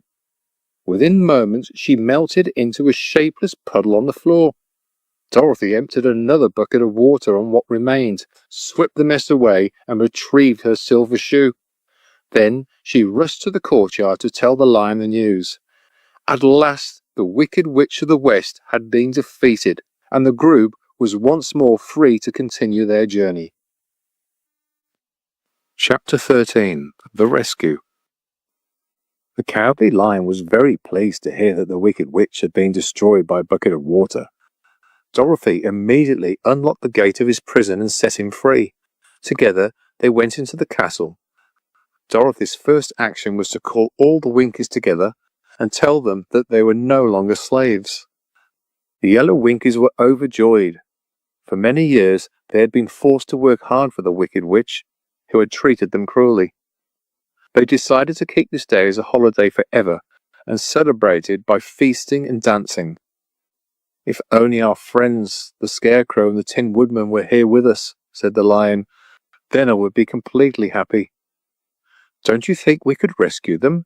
Dorothy asked anxiously. "We can try," the Lion replied. They called the yellow Winkies and asked if they would help rescue their friends. The Winkies gladly agreed, eager to help Dorothy, who had freed them from bondage. Dorothy chose several Winkies who seemed the most knowledgeable, and they all set out together. They travelled all that day and part of the next, until they reached the rocky plain where the Tin Woodman lay. He was battered and bent, with his axe beside him. The blade was rusted, and the handle was broken short. The Winkies gently lifted him and carried him back to the Yellow Castle. Dorothy shed a few tears as she walked, saddened by her friend's condition, while the Lion looked serious and sorrowful. When they arrived at the castle, Dorothy asked the Winkies, "Are any of your people tinsmiths?" "Oh, yes," they replied. "Some of us are very skilled tinsmiths." "Please bring them to me," she said. When the tinsmiths arrived with their tools, Dorothy asked, "Can you straighten the dents in the Tin Woodman, bend him back into shape and solder him where he is broken?" The tinsmiths examined him carefully and said they believed they could repair him so he would be as good as new. They worked in one of the large yellow rooms of the castle for 3 days and 4 nights, hammering, bending, soldering, polishing, and shaping his body, head, and legs. At last, the Tin Woodman was restored to his original form. All his joints worked perfectly again. He had several patches, but the tinsmith had done excellent work, and since he was not vain, he did not mind them at all. When he finally walked into Dorothy's room and thanked her for rescuing him, he was so happy that he cried tears of joy. Dorothy carefully wiped each tear from his face with her apron so his joints would not rust. Her own tears fell freely, but they needed no wiping. The Lion wiped his eyes so often with the tip of his tail that it became quite wet, and he had to go outside and hold it in the sun until it dried. "If only we had the Scarecrow with us again," said the Tin Woodman after Dorothy finished telling him everything that had happened. "Then I would be completely happy. We must find him," Dorothy said. Once again, the Winkies helped them. They walked all day and part of the next day until they reached the tall tree where the winged monkeys had thrown the Scarecrow's clothes. The tree was extremely tall, and its trunk was so smooth that no one could climb it. The Tin Woodman said at once, "I'll chop it down, and then we can get the Scarecrow's clothes." While the tinsmiths had been repairing the Tin Woodman, a goldsmith among the Winkies had made a new axe handle of solid gold and fitted it to his axe. Others polished the blade until all the rust was gone and it shone like silver. The Tin Woodman began chopping, and soon the tree fell with a loud crash. The Scarecrow's clothes dropped from the branches and landed on the ground. Dorothy picked them up, and the Winkies carried them back to the castle. There they stuffed the clothes with clean, fresh straw. At once the Scarecrow was restored, as good as ever, and he thanked them again and again for saving him.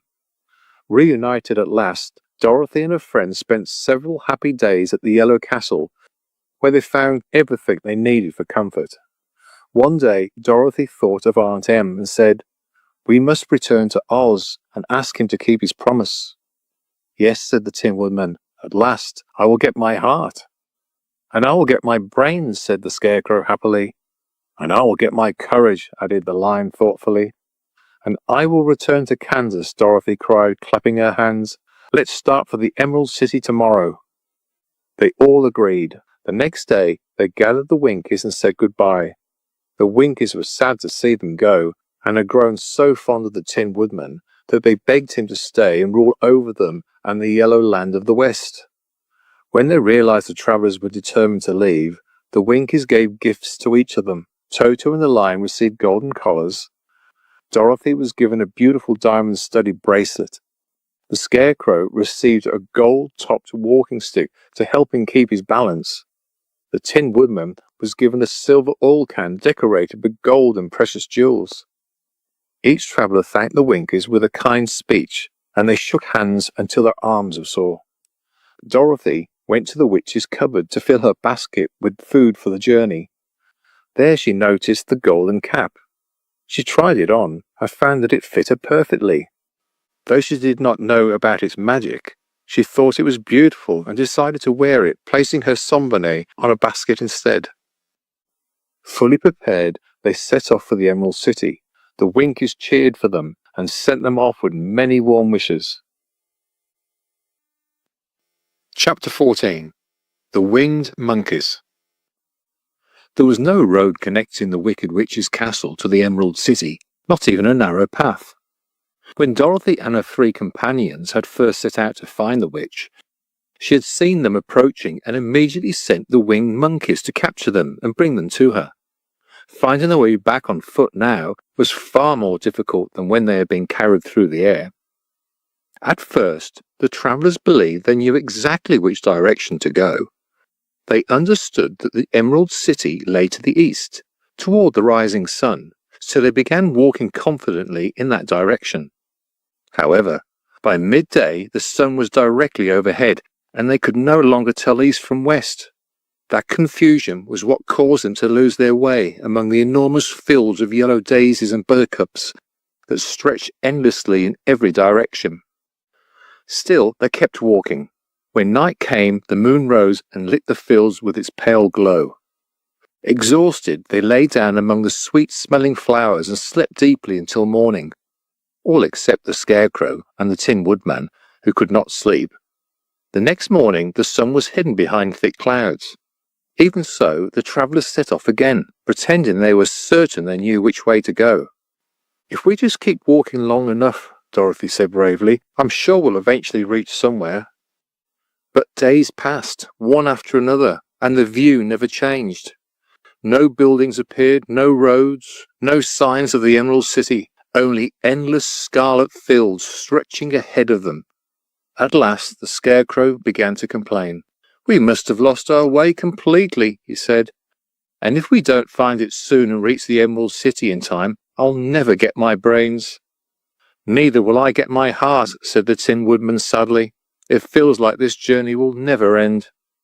And I don't have the courage to keep walking forever without making any progress," added the Cowardly Lion with a small whimper. Hearing this, Dorothy finally lost hope. She sat down on the grass, too tired to go on. One by one, her companions sat beside her. Even Toto was exhausted. For the first time in his life, he was too tired to chase a butterfly that fluttered past him. He lay down panting, his tongue hanging out, and looked up at Dorothy as if asking what they should do next. After a moment, Dorothy had an idea. "What if we call the field mice?" she suggested. "They might know how to get to the Emerald City." "That's a wonderful idea," cried the Scarecrow. "Why didn't we think of that sooner?" Dorothy took out the tiny whistle she wore around her neck, a gift from the Queen of the Mice, and blew it. Within minutes they heard the sound of tiny feet running through the grass. Soon dozens of small mice appeared, and among them was their queen. In her high, squeaky voice she asked kindly, "What can I do for my friends?" "We're lost," Dorothy explained.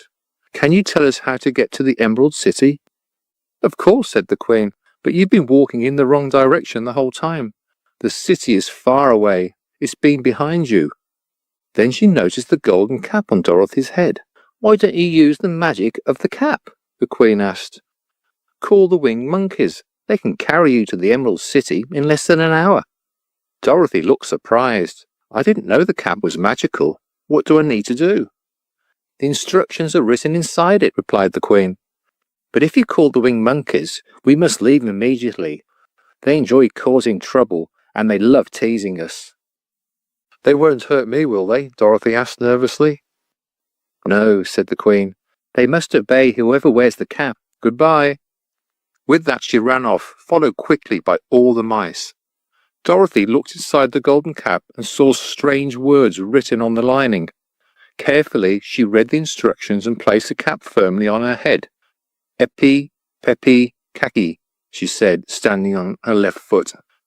"Hilo, holo, hello," Dorothy continued, now standing on her right foot. Finally, Dorothy stood on both feet and said, "Zizzy, zuzzy, zik." At once, the air filled with loud chattering and the powerful beating of wings. A large group of winged monkeys swooped down from the sky and landed before them. Their king stepped forward, bowed deeply to Dorothy, and asked respectfully, "What is your command?" "We've lost our way," Dorothy said. "We want to go to the Emerald City." "We will take you there," King replied. Immediately, 2 monkeys lifted Dorothy gently and flew into the air with her. The others carried the Scarecrow, the Tin Woodman, and the Lion.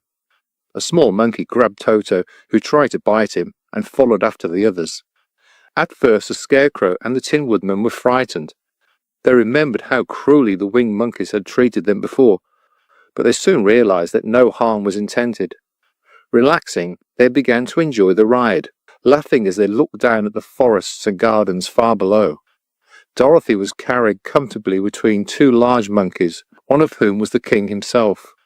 They formed a seat with their hands and made sure she was safe. "Why do you have to obey the golden cap?" Dorothy asked during the flight. "That is a long story," the king said with a laugh. "But we have time, if you'd like to hear it." "I would," Dorothy replied. "Long ago," the king began, "we were a free people. We lived happily in the great forest, flying wherever we pleased, eating fruits and nuts, and answering to no one. We loved having fun, sometimes too much fun. We teased animals that couldn't fly, chased birds, and threw nuts at travellers. But we were carefree and joyful, and we enjoyed every day. That was before Oz arrived to rule this land. In the north lived a beautiful princess named Gaylette. She was also a powerful sorceress, but she used her magic only to help others.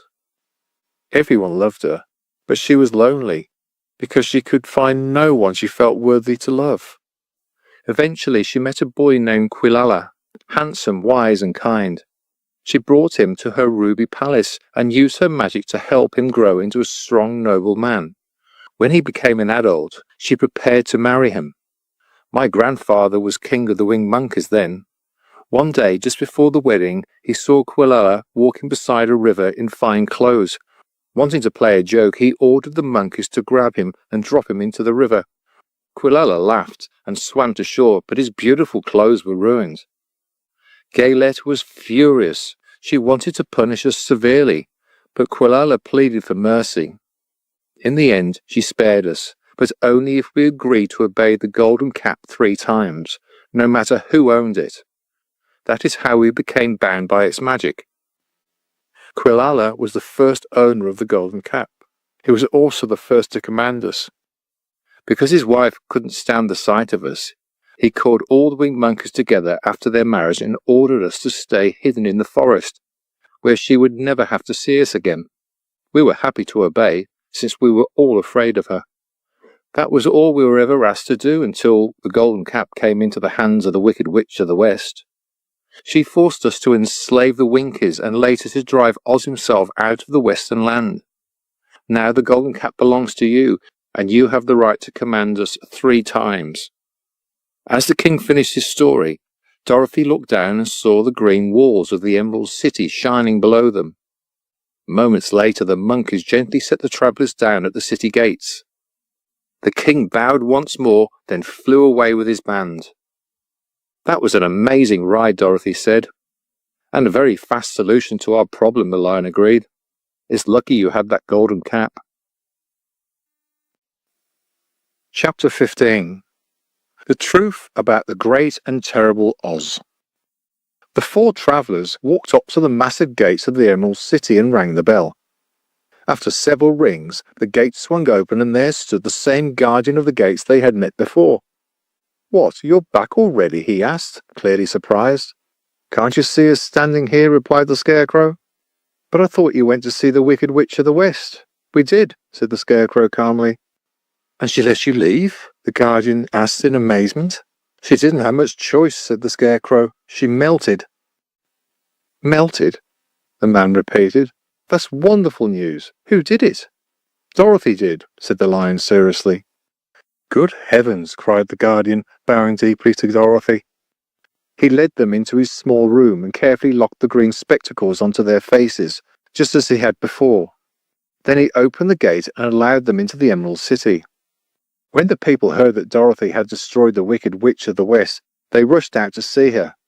Soon a huge crowd followed the travellers all the way to the Palace of Oz. The soldier with the green whiskers was still guarding the door. He recognized them at once and let them inside. The beautiful green girl greeted them and showed each of them back to their old rooms so they could rest before meeting the great Oz again. The soldier immediately sent word to Oz that Dorothy and her companions had returned victorious. But no answer came. They waited all day. Then another day passed and another. At last they grew annoyed. After everything they had suffered, Oz did not even send for them. Finally, the Scarecrow asked the green girl to take a message to Oz.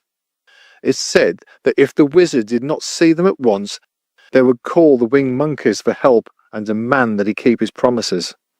When Oz heard this, he was terrified. He remembered the winged monkeys from the West and wanted no part of them again. He immediately sent word that the travellers were to come to the throne room at 9:04 the next morning. That night none of them slept well. Each lay awake, thinking about the gifts Oz had promised. Dorothy finally fell asleep for a short while and dreamed she was back in Kansas, listening to Aunt Em say how happy she was to have a home again. The next morning, right on time, the green-whiskered soldier escorted them to the throne room. They fully expected to see Oz in one of his frightening forms, but when they entered the room was completely empty. They stayed close together, uneasy. Somehow the silence felt more frightening than anything they had seen before. Suddenly a deep, powerful voice echoed from near the top of the great dome. "I am Oz, the great and terrible. Why have you come?" They looked around wildly. "Where are you?" Dorothy asked. "I am everywhere," said the voice, "but I am invisible to ordinary people. I will now take my seat upon the throne." The voice seemed to come directly from the throne, so they stepped forward. Dorothy spoke first. "We have come to claim what you promised us." "What promises?" asked Oz. "You promised to send me home to Kansas," said Dorothy. "You promised me brains," said the Scarecrow. "You promised me a heart," said the Tin Woodman. "And you promised me courage," said the Lion. "Is the Wicked Witch truly destroyed?" the voice asked, trembling slightly. "Yes," Dorothy replied. "I melted her with a bucket of water." "Oh my," said Oz. "That was sudden. Come back tomorrow. I need time to think." "You've had plenty of time," snapped the Tin Woodman. "We won't wait," said the Scarecrow.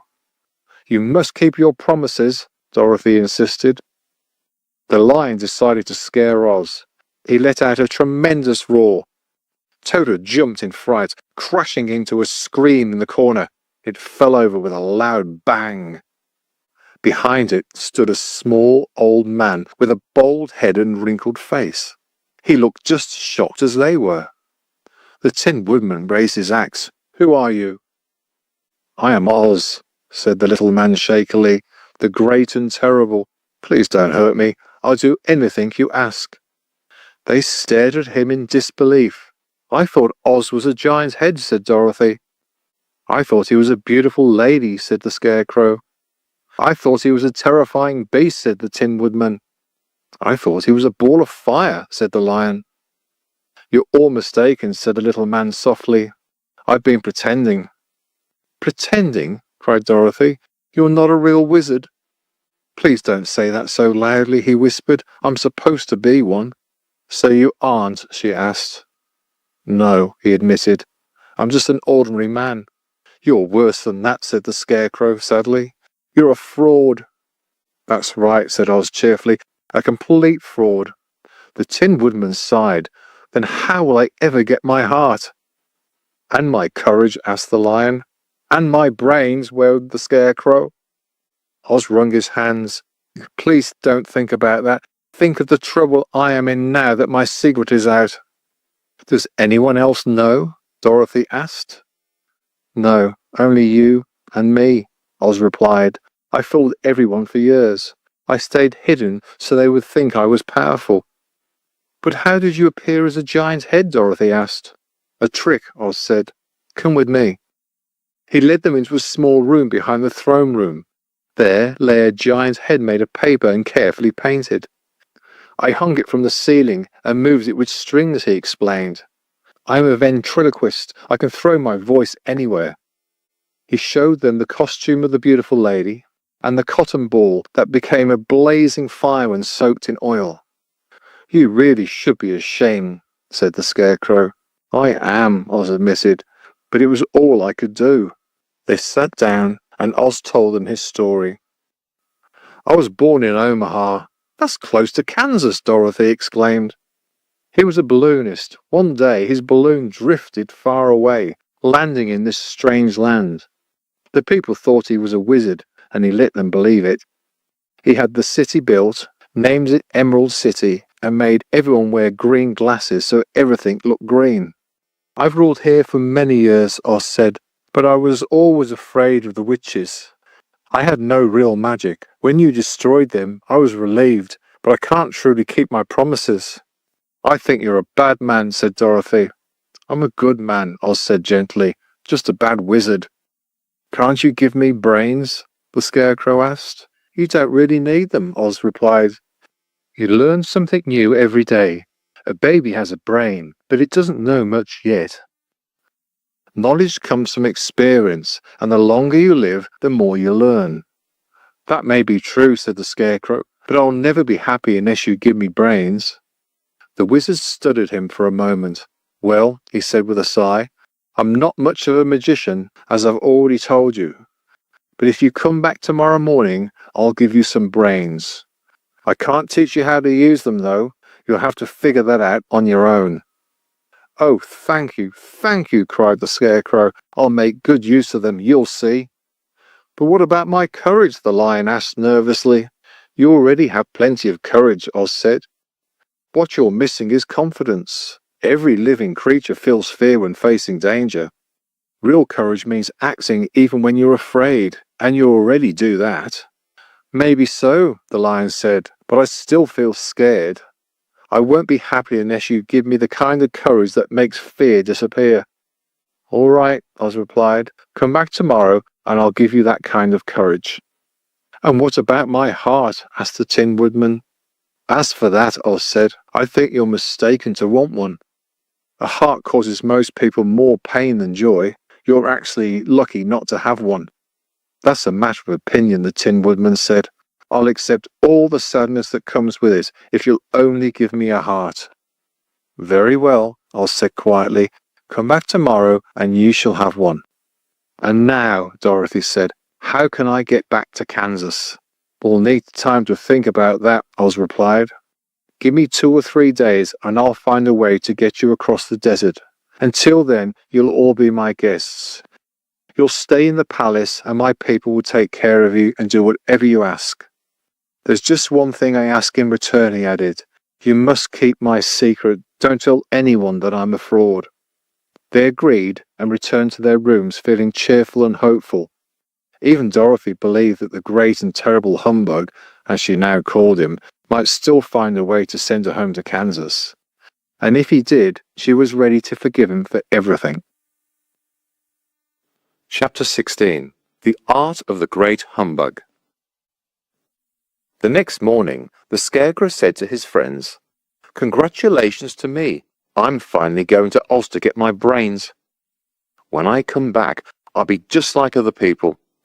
I've always liked you just the way you are, Dorothy said simply. That's very kind of you, replied the Scarecrow.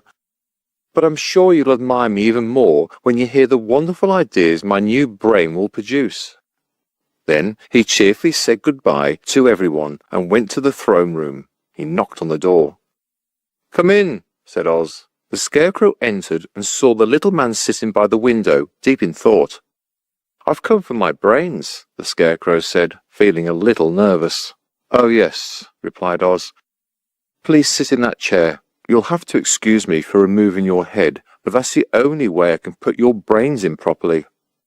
That's fine, said the Scarecrow. You're welcome to take my head off, as long as it's better when you put it back on. So the wizard loosened the Scarecrow's head and emptied out the straw inside. Then he went into the back room and returned with a container of bran, which he mixed with a large number of pins and needles. After shaking the mixture well, he filled the top of the Scarecrow's head with this and packed the rest with straw to keep everything in place. When the head was fastened back onto the Scarecrow's body, Oz said, From now on, you'll be a great man. I've given you a fine set of brand new brains. The Scarecrow was delighted and proud that his greatest wish had come true. After warmly thanking Oz, he returned to his friends. Dorothy looked at him with curiosity. The top of his head was noticeably swollen with brains. How do you feel? She asked. I feel very wise, he answered seriously. Once I get used to my brains, I'll know everything. Why are pins and needles sticking out of your head? Asked the Tin Woodman. That proves he's sharp, said the Lion. Well, now it's my turn, said the Tin Woodman. I must go to Oz and get my heart. He walked to the throne room and knocked on the door. Come in, called Oz. I've come for my heart, said the Tin Woodman. Very well, said the little man, but I'll have to cut a hole in your chest so I can put your heart in the proper place. I hope it won't hurt. Oh, no, replied the Woodman. I won't feel a thing. So Oz brought out a pair of tinsmith's shears and cut a small square opening in the left side of the Tin Woodman's chest. Then he opened a drawer and took out a beautiful heart made entirely of silk and stuffed with sawdust. Isn't it lovely? He asked. It certainly is, said the Tin Woodman happily. But is it a kind heart? Oh, very kind, Oz assured him. He placed the heart inside the Woodman's chest, replaced the square piece of tin, and soldered it neatly back into place. There, said Oz. Now you have a heart any man would be proud of. I'm sorry about the patch, but it couldn't be helped. Don't worry about the patch, said the joyful Woodman. I'm deeply grateful and will never forget your kindness. Think nothing of it, replied Oz. The Tin Woodman returned to his friends, who congratulated him on his good fortune. Next, the Lion went to the throne room and knocked on the door. Come in, said Oz. I've come for my courage, announced the Lion as he entered. Very well, said the little man. I'll get it for you. He went to a cupboard, reached up to a high shelf, and took down a square green bottle. He poured its contents into a beautifully carved green and gold dish, and placed it in front of the Cowardly Lion. The Lion sniffed it suspiciously. Drink it, said the wizard. What is it? Asked the Lion.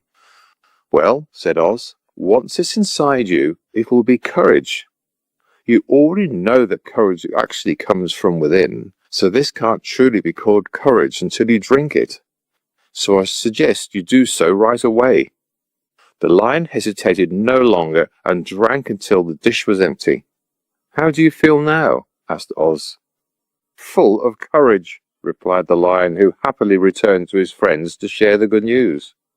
Left alone, Oz smiled to himself. "How could I help being a humbug?" he said. "When people keep asking me to do things everyone knows can't really be done." It was easy to make the Scarecrow, the Tin Woodman, and the Lion happy because they believed I could do anything. But sending Dorothy back to Kansas will take more than imagination. I truly don't know how that can be done. Chapter 17. How the Balloon Was Launched.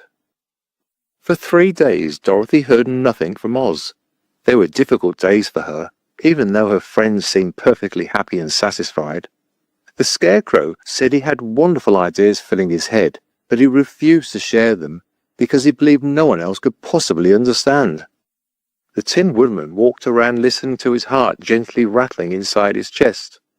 He told Dorothy that he had discovered it was even kinder and more tender than the heart he had when he was made of flesh. The Lion proudly announced that he was afraid of nothing at all and would gladly face an army, or even a dozen fierce Kallidas. Everyone in the group felt content except Dorothy, who longed more than ever to return to Kansas. On the 4th day, to her great happiness, Oz finally sent for her. When she entered the throne room, he greeted her warmly. "Sit down, my dear," he said. "I think I've figured out a way to get you out of this country." "And back to Kansas?" she asked eagerly. "Well, I'm not exactly sure about Kansas," Oz admitted. "I honestly don't know which direction it is, but first we need to cross the desert. After that, you should be able to find your way home." "How can I cross the desert?" she asked. "I've been thinking about that," said the little man. "When I arrived here, I came in a balloon. You arrived through the air carried by a cyclone. So the best way to cross the desert must be through the air as well. I can't create a cyclone, of course, but I believe I can build a balloon." "How?" Dorothy asked. "A balloon is made of silk, coated with glue to keep the air inside," Oz explained. "There's plenty of silk in the palace, so that part is easy. The problem is there's no gas here to fill it." "If it won't float," Dorothy said, "then it won't help us." "That's true," Oz agreed, "but we can fill it with hot air instead." "We?" Dorothy repeated in surprise. "You're coming with me?" "Yes," Oz said. "I'm tired of pretending to be a great wizard. If I leave the palace, people will soon discover I'm not what they think I am, and they'll be angry. I've been locked in these rooms for too long. I'd much rather go back to Kansas with you, and maybe even work in a circus again." "I'd be glad to have you with me," Dorothy said. "Thank you," he replied. "Now, if you'll help me sew the silk together, we can start building our balloon." Dorothy took a needle and thread, and as Oz cut the silk into long strips, she carefully stitched them together. There was light green silk, dark green silk, and bright emerald silk. Oz liked the idea of making the balloon in different shades of green. It took them 3 days to finish, but at last they had a large silk bag more than 20 feet long. Oz then painted the inside with a thin layer of glue to make it airtight. After that, he declared the balloon ready. "But we'll need a basket to ride in," he said. He sent the soldier with the green whiskers to fetch a large clothes basket, which they tied securely to the bottom of the balloon with strong ropes. When everything was prepared, Oz announced to the people that he was leaving to visit a powerful wizard who lived among the clouds. The news spread quickly through the Emerald City, and crowds gathered to watch. The Tin Woodman chopped a large pile of wood and built a fire. Oz held the opening of the balloon over the flames so the rising hot air filled the silk bag. Slowly the balloon expanded and lifted higher and higher until the basket barely touched the ground. Oz climbed into the basket and called out to the crowd, "I'm leaving for a visit. While I'm gone, the Scarecrow will rule over you. Obey him as you would obey me." By now the balloon was tugging hard against the rope that held it down. The hot air inside made it lighter than the air outside, and it strained to rise. "Dorothy," Oz called. Hurry, it's about to lift off. I can't find Toto, she cried. She refused to leave without her little dog. Toto had run into the crowd to bark at a kitten, and it took her a moment to find him. At last, she grabbed him and ran toward the balloon. She was only a few steps away. Oz was reaching down to help her climb in when, snap, the ropes broke. The balloon shot up into the sky without her. Come back, Dorothy screamed. I want to go too. I can't come back, Oz called down. Goodbye. Goodbye, the people shouted, watching as the balloon rose higher and higher until it disappeared into the sky. And that was the last anyone ever saw of Oz, the wonderful wizard. Perhaps he reached Omaha safely. No one knows for certain. But the people remembered him fondly. Oz was always our friend, they said. He built our beautiful Emerald City, and now he has left the wise Scarecrow to rule us. For many days afterward, they mourned the loss of their wonderful wizard and could not be comforted. Chapter 18. Off to the South. Dorothy cried hard when she realized her chance to return to Kansas was gone. But after thinking it over carefully, she felt relieved that she had not gone up in the balloon.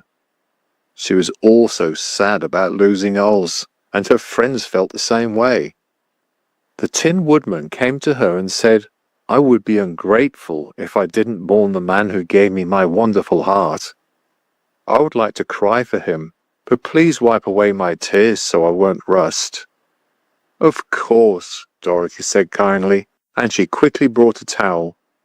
The Tin Woodman cried for several minutes, and Dorothy carefully wiped away each tear before it could cause rust.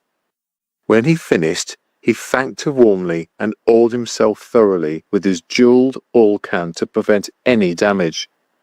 The Scarecrow was now the ruler of the Emerald City. Although he was not a wizard, the people were proud of him. There isn't another city in the whole world ruled by a stuffed man, they said, and as far as they knew, that was true. The next morning, after Oz had floated away in the balloon, the four friends met in the throne room to discuss what to do next. The Scarecrow sat on the great throne, and the others stood respectfully before him. We're not so unlucky, said the Scarecrow thoughtfully. This palace and the Emerald City belong to us now. We can do as we like. Not long ago, I was stuck on a pole in a farmer's cornfield.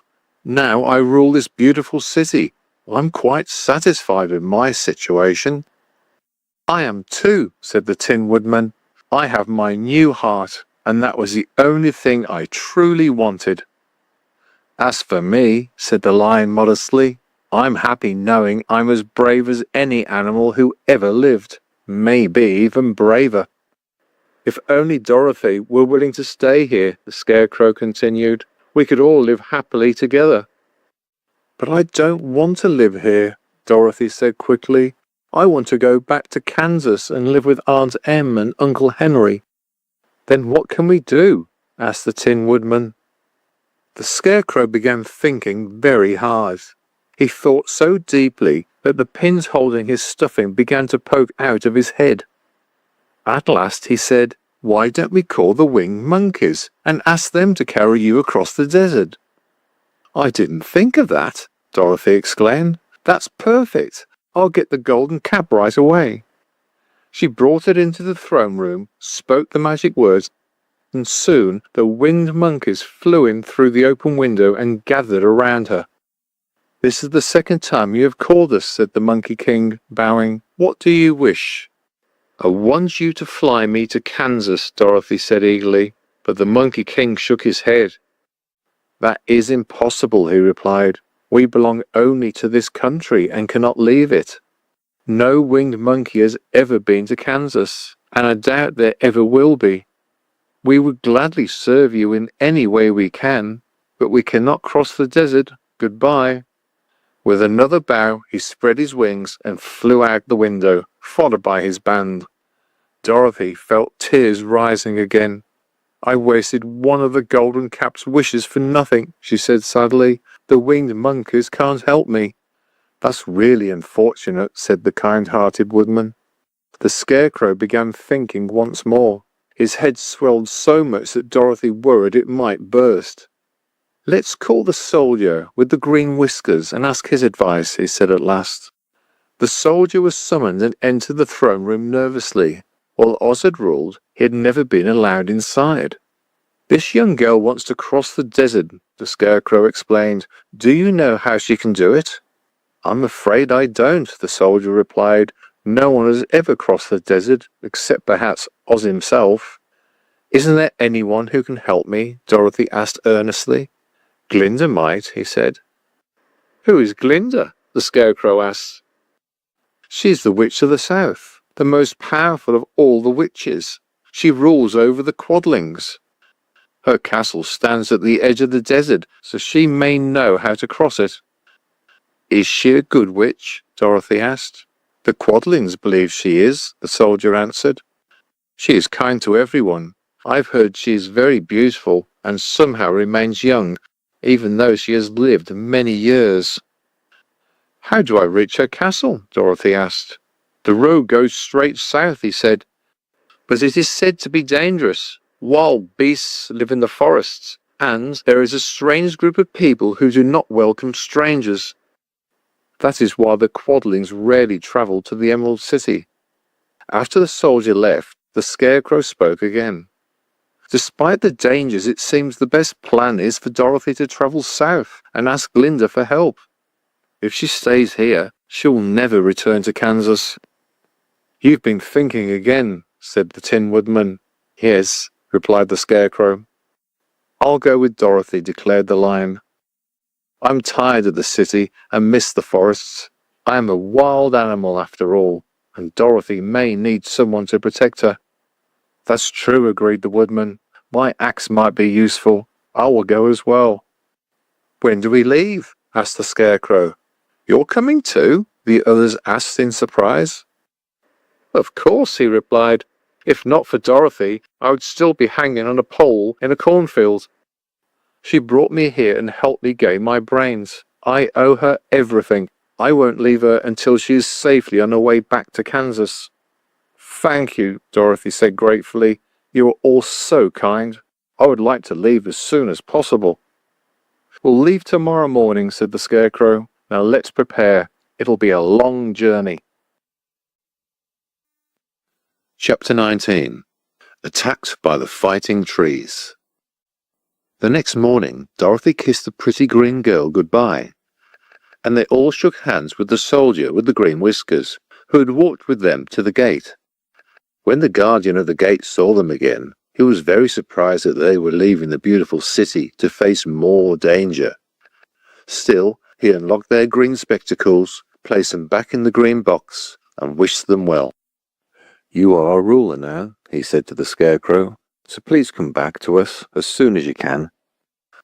"I will if I'm able," the Scarecrow replied, "but first I must help Dorothy get home." As Dorothy said a final goodbye to the kind guardian, she added, "Everyone in your lovely city has been so kind to me. I can't tell you how grateful I am." "You don't need to," he said gently. "We would love to keep you here, but if you truly wish to return to Kansas, I hope you find a way." He opened the outer gate, and they stepped outside and began their journey. The sun was shining brightly as they headed toward the land of the South. Everyone was cheerful, laughing and talking as they walked.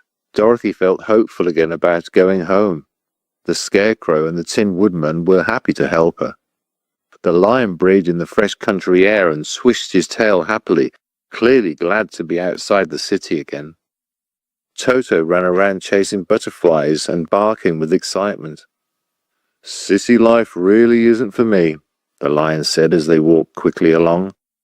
"I've gotten thinner since living there, and I'm eager to show the other animals how brave I've become." They turned for one last look at the Emerald City.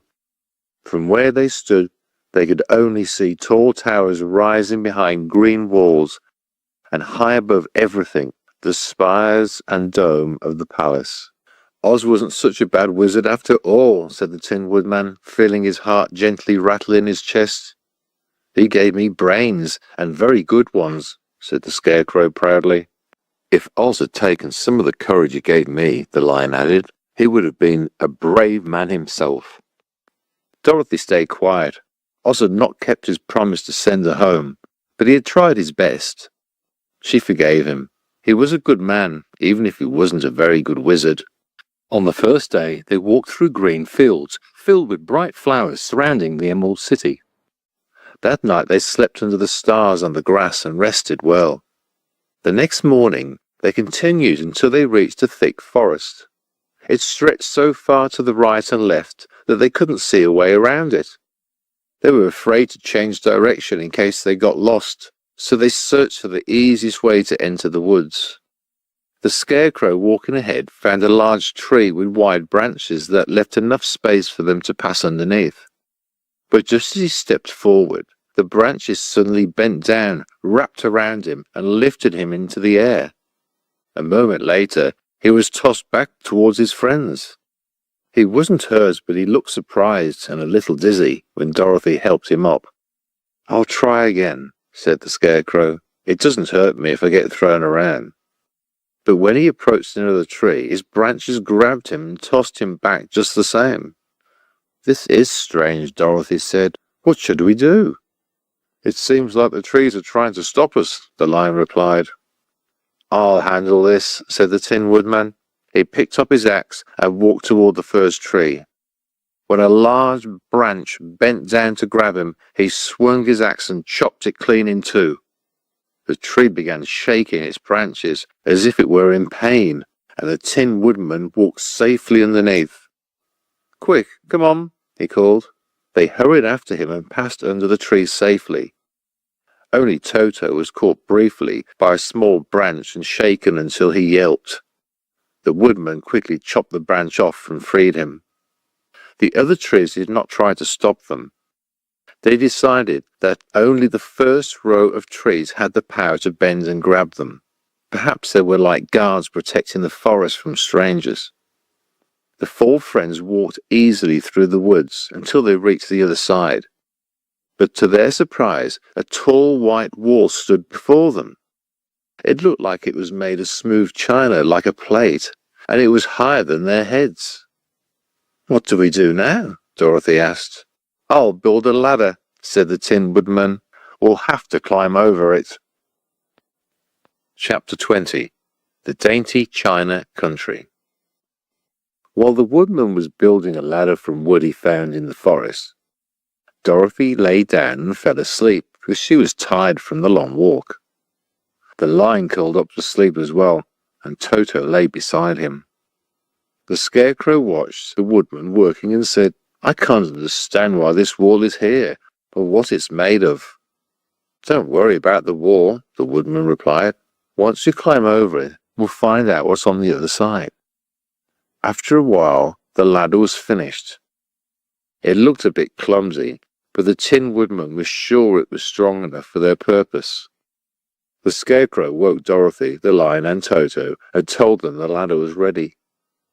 The Scarecrow climbed up first, but he was so awkward that Dorothy had to follow closely behind him to keep him from falling.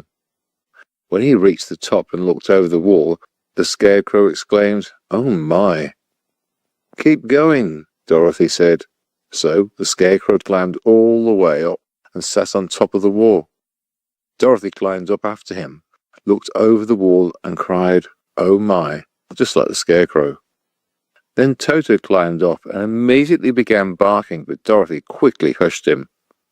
Next, the Lion climbed up the ladder, and the Tin Woodman came last. But as soon as they looked over the wall, both of them also cried, "Oh my." When they were all sitting in a row on top of the wall, they looked down and saw a very strange sight. In front of them stretched a wide country with a floor as smooth, shiny, and white as the bottom of a large plate. Scattered across it were many houses made entirely of china and painted in bright colours. The houses were quite small, even the largest one reached only as high as Dorothy's waist. There were also pretty little barns with china fences around them. Many cows, sheep, horses, pigs, and chickens, also made of china, stood nearby in small groups. But the strangest things of all were the people who lived in this curious country. There were milkmaids and shepherdesses, wearing brightly coloured bodices and gowns decorated with golden spots. There were princesses dressed in beautiful gowns of silver, gold, and purple. There were shepherds wearing knee breeches with pink, yellow, and blue stripes, and golden buckles on their shoes. Princes wore jewelled crowns, ermine robes, and satin jackets. Strangest of all, these people were made entirely of china, even their clothes. And they were very small. The tallest of them was no higher than Dorothy's knee. At first, none of them even looked at the travellers, except for a little purple china dog with an unusually large head. It ran up to the wall, barked at them in a tiny voice, then quickly ran away again. "How will we get down?" Dorothy asked. The ladder was too heavy to pull up, so the Scarecrow jumped down first. The others jumped down on top of him, so the hard floor would not hurt their feet. Of course, they were careful not to land on his head or get pricked by the pins. When everyone was safely on the ground, they picked up the Scarecrow. His body had been flattened, so they patted his straw back into shape again.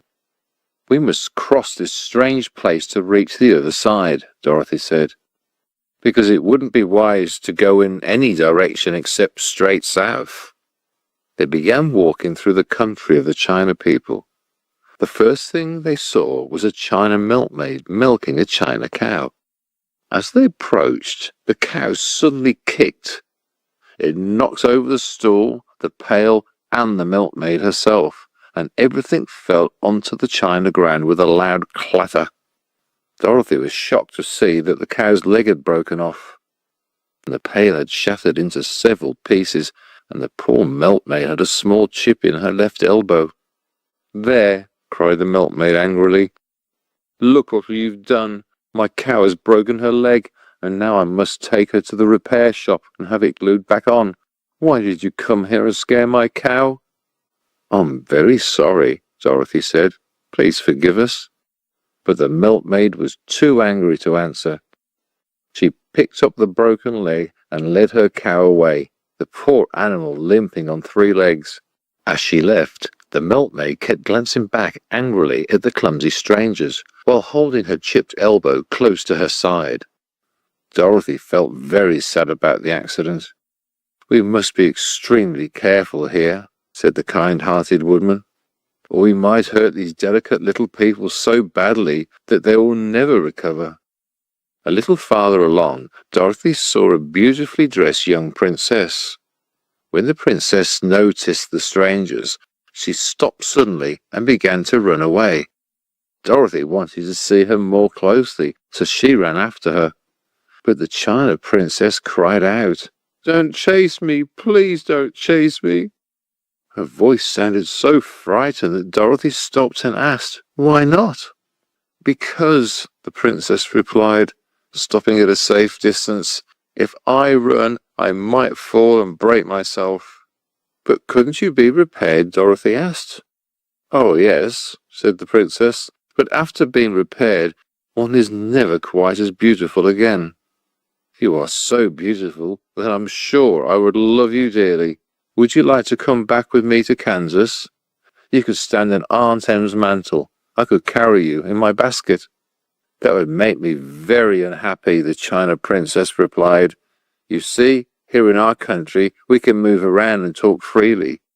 But if any of us are taken away, our joints immediately become stiff. Then we can only stand still and look pretty. That is what people expect when we are placed on mantles, cabinets, or tables. But life here in our country is much more pleasant." "I would never want to make you unhappy," Dorothy said. "So I'll just say goodbye." "Goodbye," the princess replied. They walked carefully through the China country. The little animals and people hurried out of their way, afraid the strangers might accidentally break them. After about an hour, the travellers reached the other side of the country and came to another China wall. This wall was not as high as the first one. By standing on the lion's back, they were able to climb up to the top. Then the lion bent his legs and jumped up onto the wall. But as he jumped, his tail knocked over a China church and smashed it into pieces. "That's too bad," said Dorothy. "But I think we were lucky that we didn't cause more damage than a broken cow's leg in a church. Everything here is so fragile." "That's true," said the Scarecrow, "and I'm thankful that I'm made of straw and cannot be broken easily. There are worse things in the world than being a scarecrow." Chapter 21. The Lion Becomes the King of Beasts. After climbing down from the China wall, the travellers found themselves in a harsh land filled with swamps and marshes, covered in tall, thick grass. It was hard to walk without falling into muddy holes, because the grass was so dense that it hid them from view. Still, by stepping carefully, they managed to move forward until they reached firm ground. But the land here seemed even wilder than before. After a long and tiring walk through the bushes, they entered another forest, where the trees were larger and older than any they had ever seen. "This forest is absolutely wonderful," said the lion, looking around happily. "I've never seen such a more beautiful place." "It feels dark and gloomy," said the Scarecrow. "Not at all," replied the lion. "I'd love to live here for the rest of my life. Feel how soft the dry leaves are under your feet, and look at the rich green moss on those old trees. No wild animal could wish for a better home." "Maybe there are wild animals here right now," said Dorothy. "I suppose so," said the lion, "but I don't see any." They walked on until it became too dark to continue. Dorothy, Toto, and the lion lay down to sleep, while the woodman and the Scarecrow stayed awake to watch over them, as usual. In the morning, they set off again. Before long, they heard a low, rumbling sound like many animals growling. Toto whimpered a little, but the others were not afraid. They followed a well-worn path until they reached a clearing filled with hundreds of animals of all kinds: tigers, elephants, bears, wolves, foxes, and many more. For a moment, Dorothy felt afraid, but the lion explained that the animals were holding a meeting. From their growls and snarls, he could tell they were in serious trouble. As he spoke, some of the animals noticed him. At once, the entire group fell silent, as if by magic. The largest tiger stepped forward, bowed, and said, "Welcome, O King of Beasts. You have arrived at the perfect time to defeat our enemy and bring peace back to the forest." "What is the problem?" the lion asked calmly. "We are all in danger," said the tiger. "A terrible creature has recently come into this forest. It is a huge monster, like a giant spider, with a body as big as an elephant and legs as long as tree trunks. It has 8 long legs, and as it moves through the forest, it grabs animals and eats them like a spider eats flies. None of us is safe while it lives. We were meeting to decide what to do when you appeared." The lion thought for a moment. "Are there any other lions in this forest?" he asked. "No," said the tiger. "There were some, but the monster has eaten them all. Besides, none of them were as large or as brave as you. If I defeat your enemy, will you accept me as your king and obey me?" asked the lion. "Gladly," said the tiger. All the animals roared together, "We will." "Where is this monster now?" asked the lion. "Over there, among the oak trees," said the tiger, pointing with his paw. "Take care of my friends," said the lion, "and I'll go fight it at once." He said goodbye and marched off proudly to face the enemy. The giant spider was asleep when the lion found it. It looked so ugly that the lion felt disgusted. Its legs were as long as the tiger had said, and its body was covered with rough black hair. It had a huge mouth with rows of long, sharp teeth, and its head was connected to its fat body by a thin neck. The lion realized this was its weak point. Knowing it was easier to attack while it slept, he leapt onto its back and, with one powerful strike of his claw, knocked its head off. He stepped back and watched until its legs stopped moving. Then he knew it was dead. The lion returned to the clearing, where the animals were waiting. "You don't need to fear your enemy anymore," he said proudly. The animals bowed to him as their king, and he promised to return and rule over them once Dorothy was safely on her way to Kansas. Chapter 22. The Country of the Quadlings. The four travellers safely made their way through the rest of the forest. When they finally came out of the darkness, they saw a steep hill ahead, covered from top to bottom with large rocks. "That's going to be a tough climb," said the Scarecrow, "but we have to get over it anyway." So he led the way, and the others followed. They had almost reached the first rock when a rough voice suddenly shouted, "Stay back!" "Who are you?" the Scarecrow asked. A head popped up from behind the rock, and the same voice said, "This hill belongs to us. We don't allow anyone to cross it." "But we have to," said the Scarecrow. "We're on our way to the country of the Quadlings." "No, you're not," the voice replied. Then the strangest man they had ever seen stepped out from behind a rock. He was short and stocky, with a large head that was flat on top, resting on a thick, wrinkled neck. But he had no arms at all. Seeing this, the Scarecrow wasn't afraid that such a helpless creature could stop them. "I'm sorry, but we have to cross your hill whether you like it or not," he said, and walked forward boldly. Suddenly, the man's head shot forward like lightning. His neck stretched out, and the flat top of his head hit the Scarecrow right in the middle, sending him tumbling down the hill. Just as quickly, the head snapped back into place. The man laughed harshly. "Not so easy, is it?" Loud laughter echoed from behind the rocks. Dorothy looked around and saw hundreds of armless hammerheads, one hiding behind each rock. The lion grew angry at the laughter.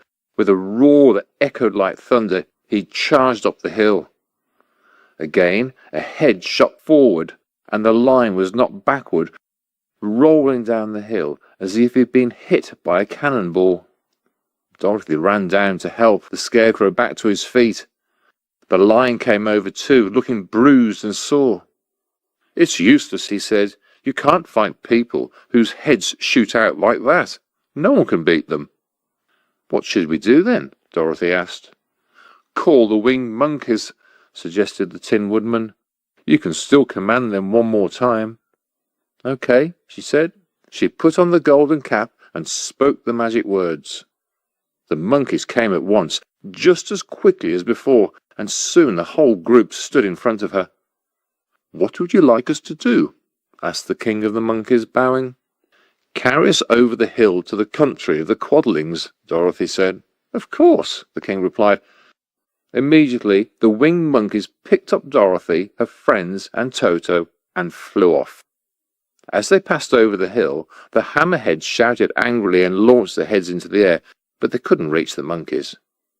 The winged monkeys carried them safely across and gently set them down in the beautiful land of the Quadlings. "This is the last time you can call us," said the king. "Goodbye and good luck." "Goodbye and thank you so much," Dorothy said. The monkeys rose into the sky and disappeared in an instant. The country of the Quadlings looked rich and peaceful. Fields of ripening grain stretched as far as the eye could see, with well-paved roads running between them. Clear streams flowed gently, crossed by strong bridges. Everything, houses, fences, and bridges, was painted bright red, just as things had been painted yellow in the land of the Winkies, and blue in the land of the Munchkins. The Quadlings themselves were short and round, with cheerful, friendly faces. They wore red clothes that stood out brightly against the green grass and golden fields. The Monkeys had set the travellers down near a farmhouse. They walked up and knocked on the door. A farmer's wife opened it, and when Dorothy asked for food, she kindly gave them a hearty meal, 3 kinds of cake, 4 kinds of cookies, and a bowl of milk for Toto. "How far is it to Glinda's castle?" Dorothy asked. "It's not far," the woman replied. "Just follow the road to the south, and you'll get there soon." After thanking her, they continued their journey. They walked past fields and crossed pretty bridges until they saw a beautiful castle ahead. At the gate stood 3 young girls in elegant red uniforms with gold trim. As Dorothy approached them, one of them asked, "Why have you come to the South Country?" "To see the good witch who rules here," Dorothy said. "Can you take me to her? Tell me your name and I'll ask Glinda if she'll see you." They gave their names, and the girl went inside the castle. A few moments later, she returned and said that Dorothy and her friends could enter at once. Chapter 23. Glinda grants Dorothy's wish. Before meeting Glinda, they were taken to a room in the castle. Dorothy washed her face and combed her hair. The Lion shook the dust out of his mane. The Scarecrow straightened himself into his best shape, and the Tin Woodman polished his body and oiled his joints. Once they all looked presentable, they followed the soldier girl into a large room where Glinda sat on a ruby throne. To them she looked both young and beautiful. Her rich red hair fell in soft curls over her shoulders. She wore a pure white dress, and her kind blue eyes rested gently on Dorothy. "What can I do for you, my child?" she asked. Dorothy told her everything, how the cyclone had brought her to the land of Oz, how she met her friends, and all the amazing adventures they had shared. "My greatest wish now," she said, "is to go back to Kansas. Aunt Em must think something terrible has happened to me, and she'll be very worried. If the crops aren't better this year, Uncle Henry won't be able to afford much." Glinda leaned forward and kissed Dorothy's sweet upturned face. "Bless you, my dear," she said. "I'm sure I can help you get back to Kansas. But if I do, you must give me the golden cap." "Of course," Dorothy said eagerly. "I don't need it any more, and with it you can command the winged monkeys 3 times. "I think I'll need exactly that," Glinda replied with a smile. Dorothy handed her the golden cap. Then Glinda turned to the Scarecrow. "What will you do when Dorothy leaves?" she asked. "I'll go back to the Emerald City," he said. "Oz made me its ruler, and the people like me. I'm only worried about getting past the Hammerheads."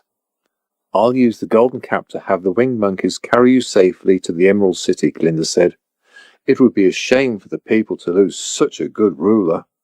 "Am I really that good?" the Scarecrow asked. "You are certainly unique," Glinda replied. Then she turned to the Tin Woodman. "What about you?" she asked. He leaned on his axe and thought for a moment.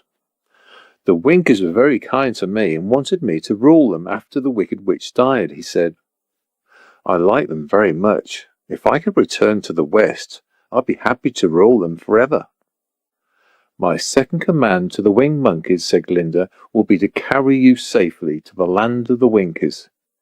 You may not have as large a brain as the Scarecrow, but you are actually wiser, especially when you're well polished. I'm sure you'll rule them well." Next, she looked at the great, shaggy lion. "And what will you do?" she asked. "Beyond the Hammerheads lies a great forest," he said. "All the animals there have made me their king. If I could return, I would live very happily." "My third command," said Glinda, "will be to carry you back to your forest. After that, the golden cap will lose its power, and I will give it back to the king of the monkeys so they can be free forever." The Scarecrow, Tin Woodman, and the Lion all thanked Glinda sincerely. Dorothy said, "You are as kind as you are beautiful, but you still haven't told me how to get back to Kansas."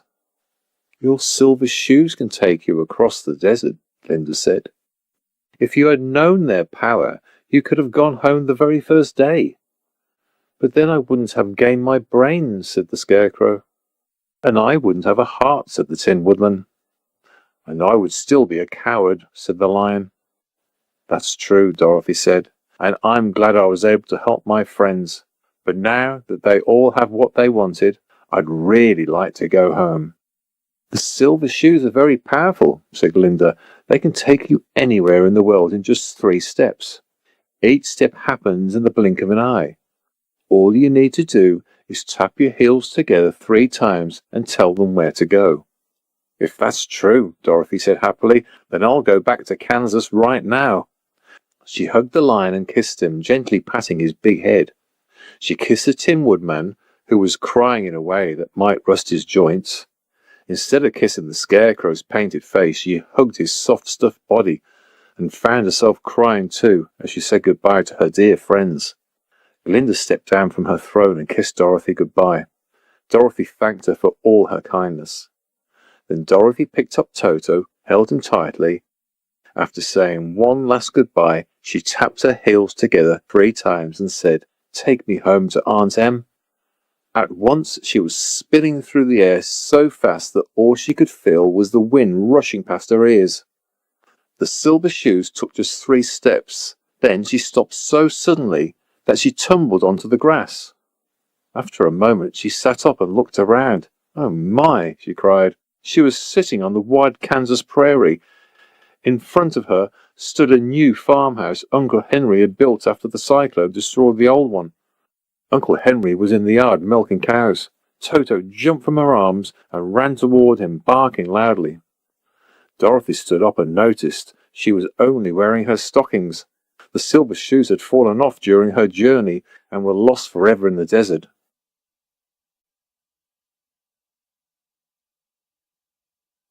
Chapter 24. Home Again. Aunt Em had just stepped outside to water the cabbages when she looked up and saw Dorothy running toward her. "My dear child," she cried, hugging her tightly and covering her face with kisses, "where have you been?" "The land of Oz," Dorothy said seriously, "and Toto is here too. Oh, Aunt Em, I'm so happy to be home." We hope you enjoyed this video. Please support us by giving us a thumbs up and hit that subscribe button. We release new videos just like this one each week, so join us and listen to learn English.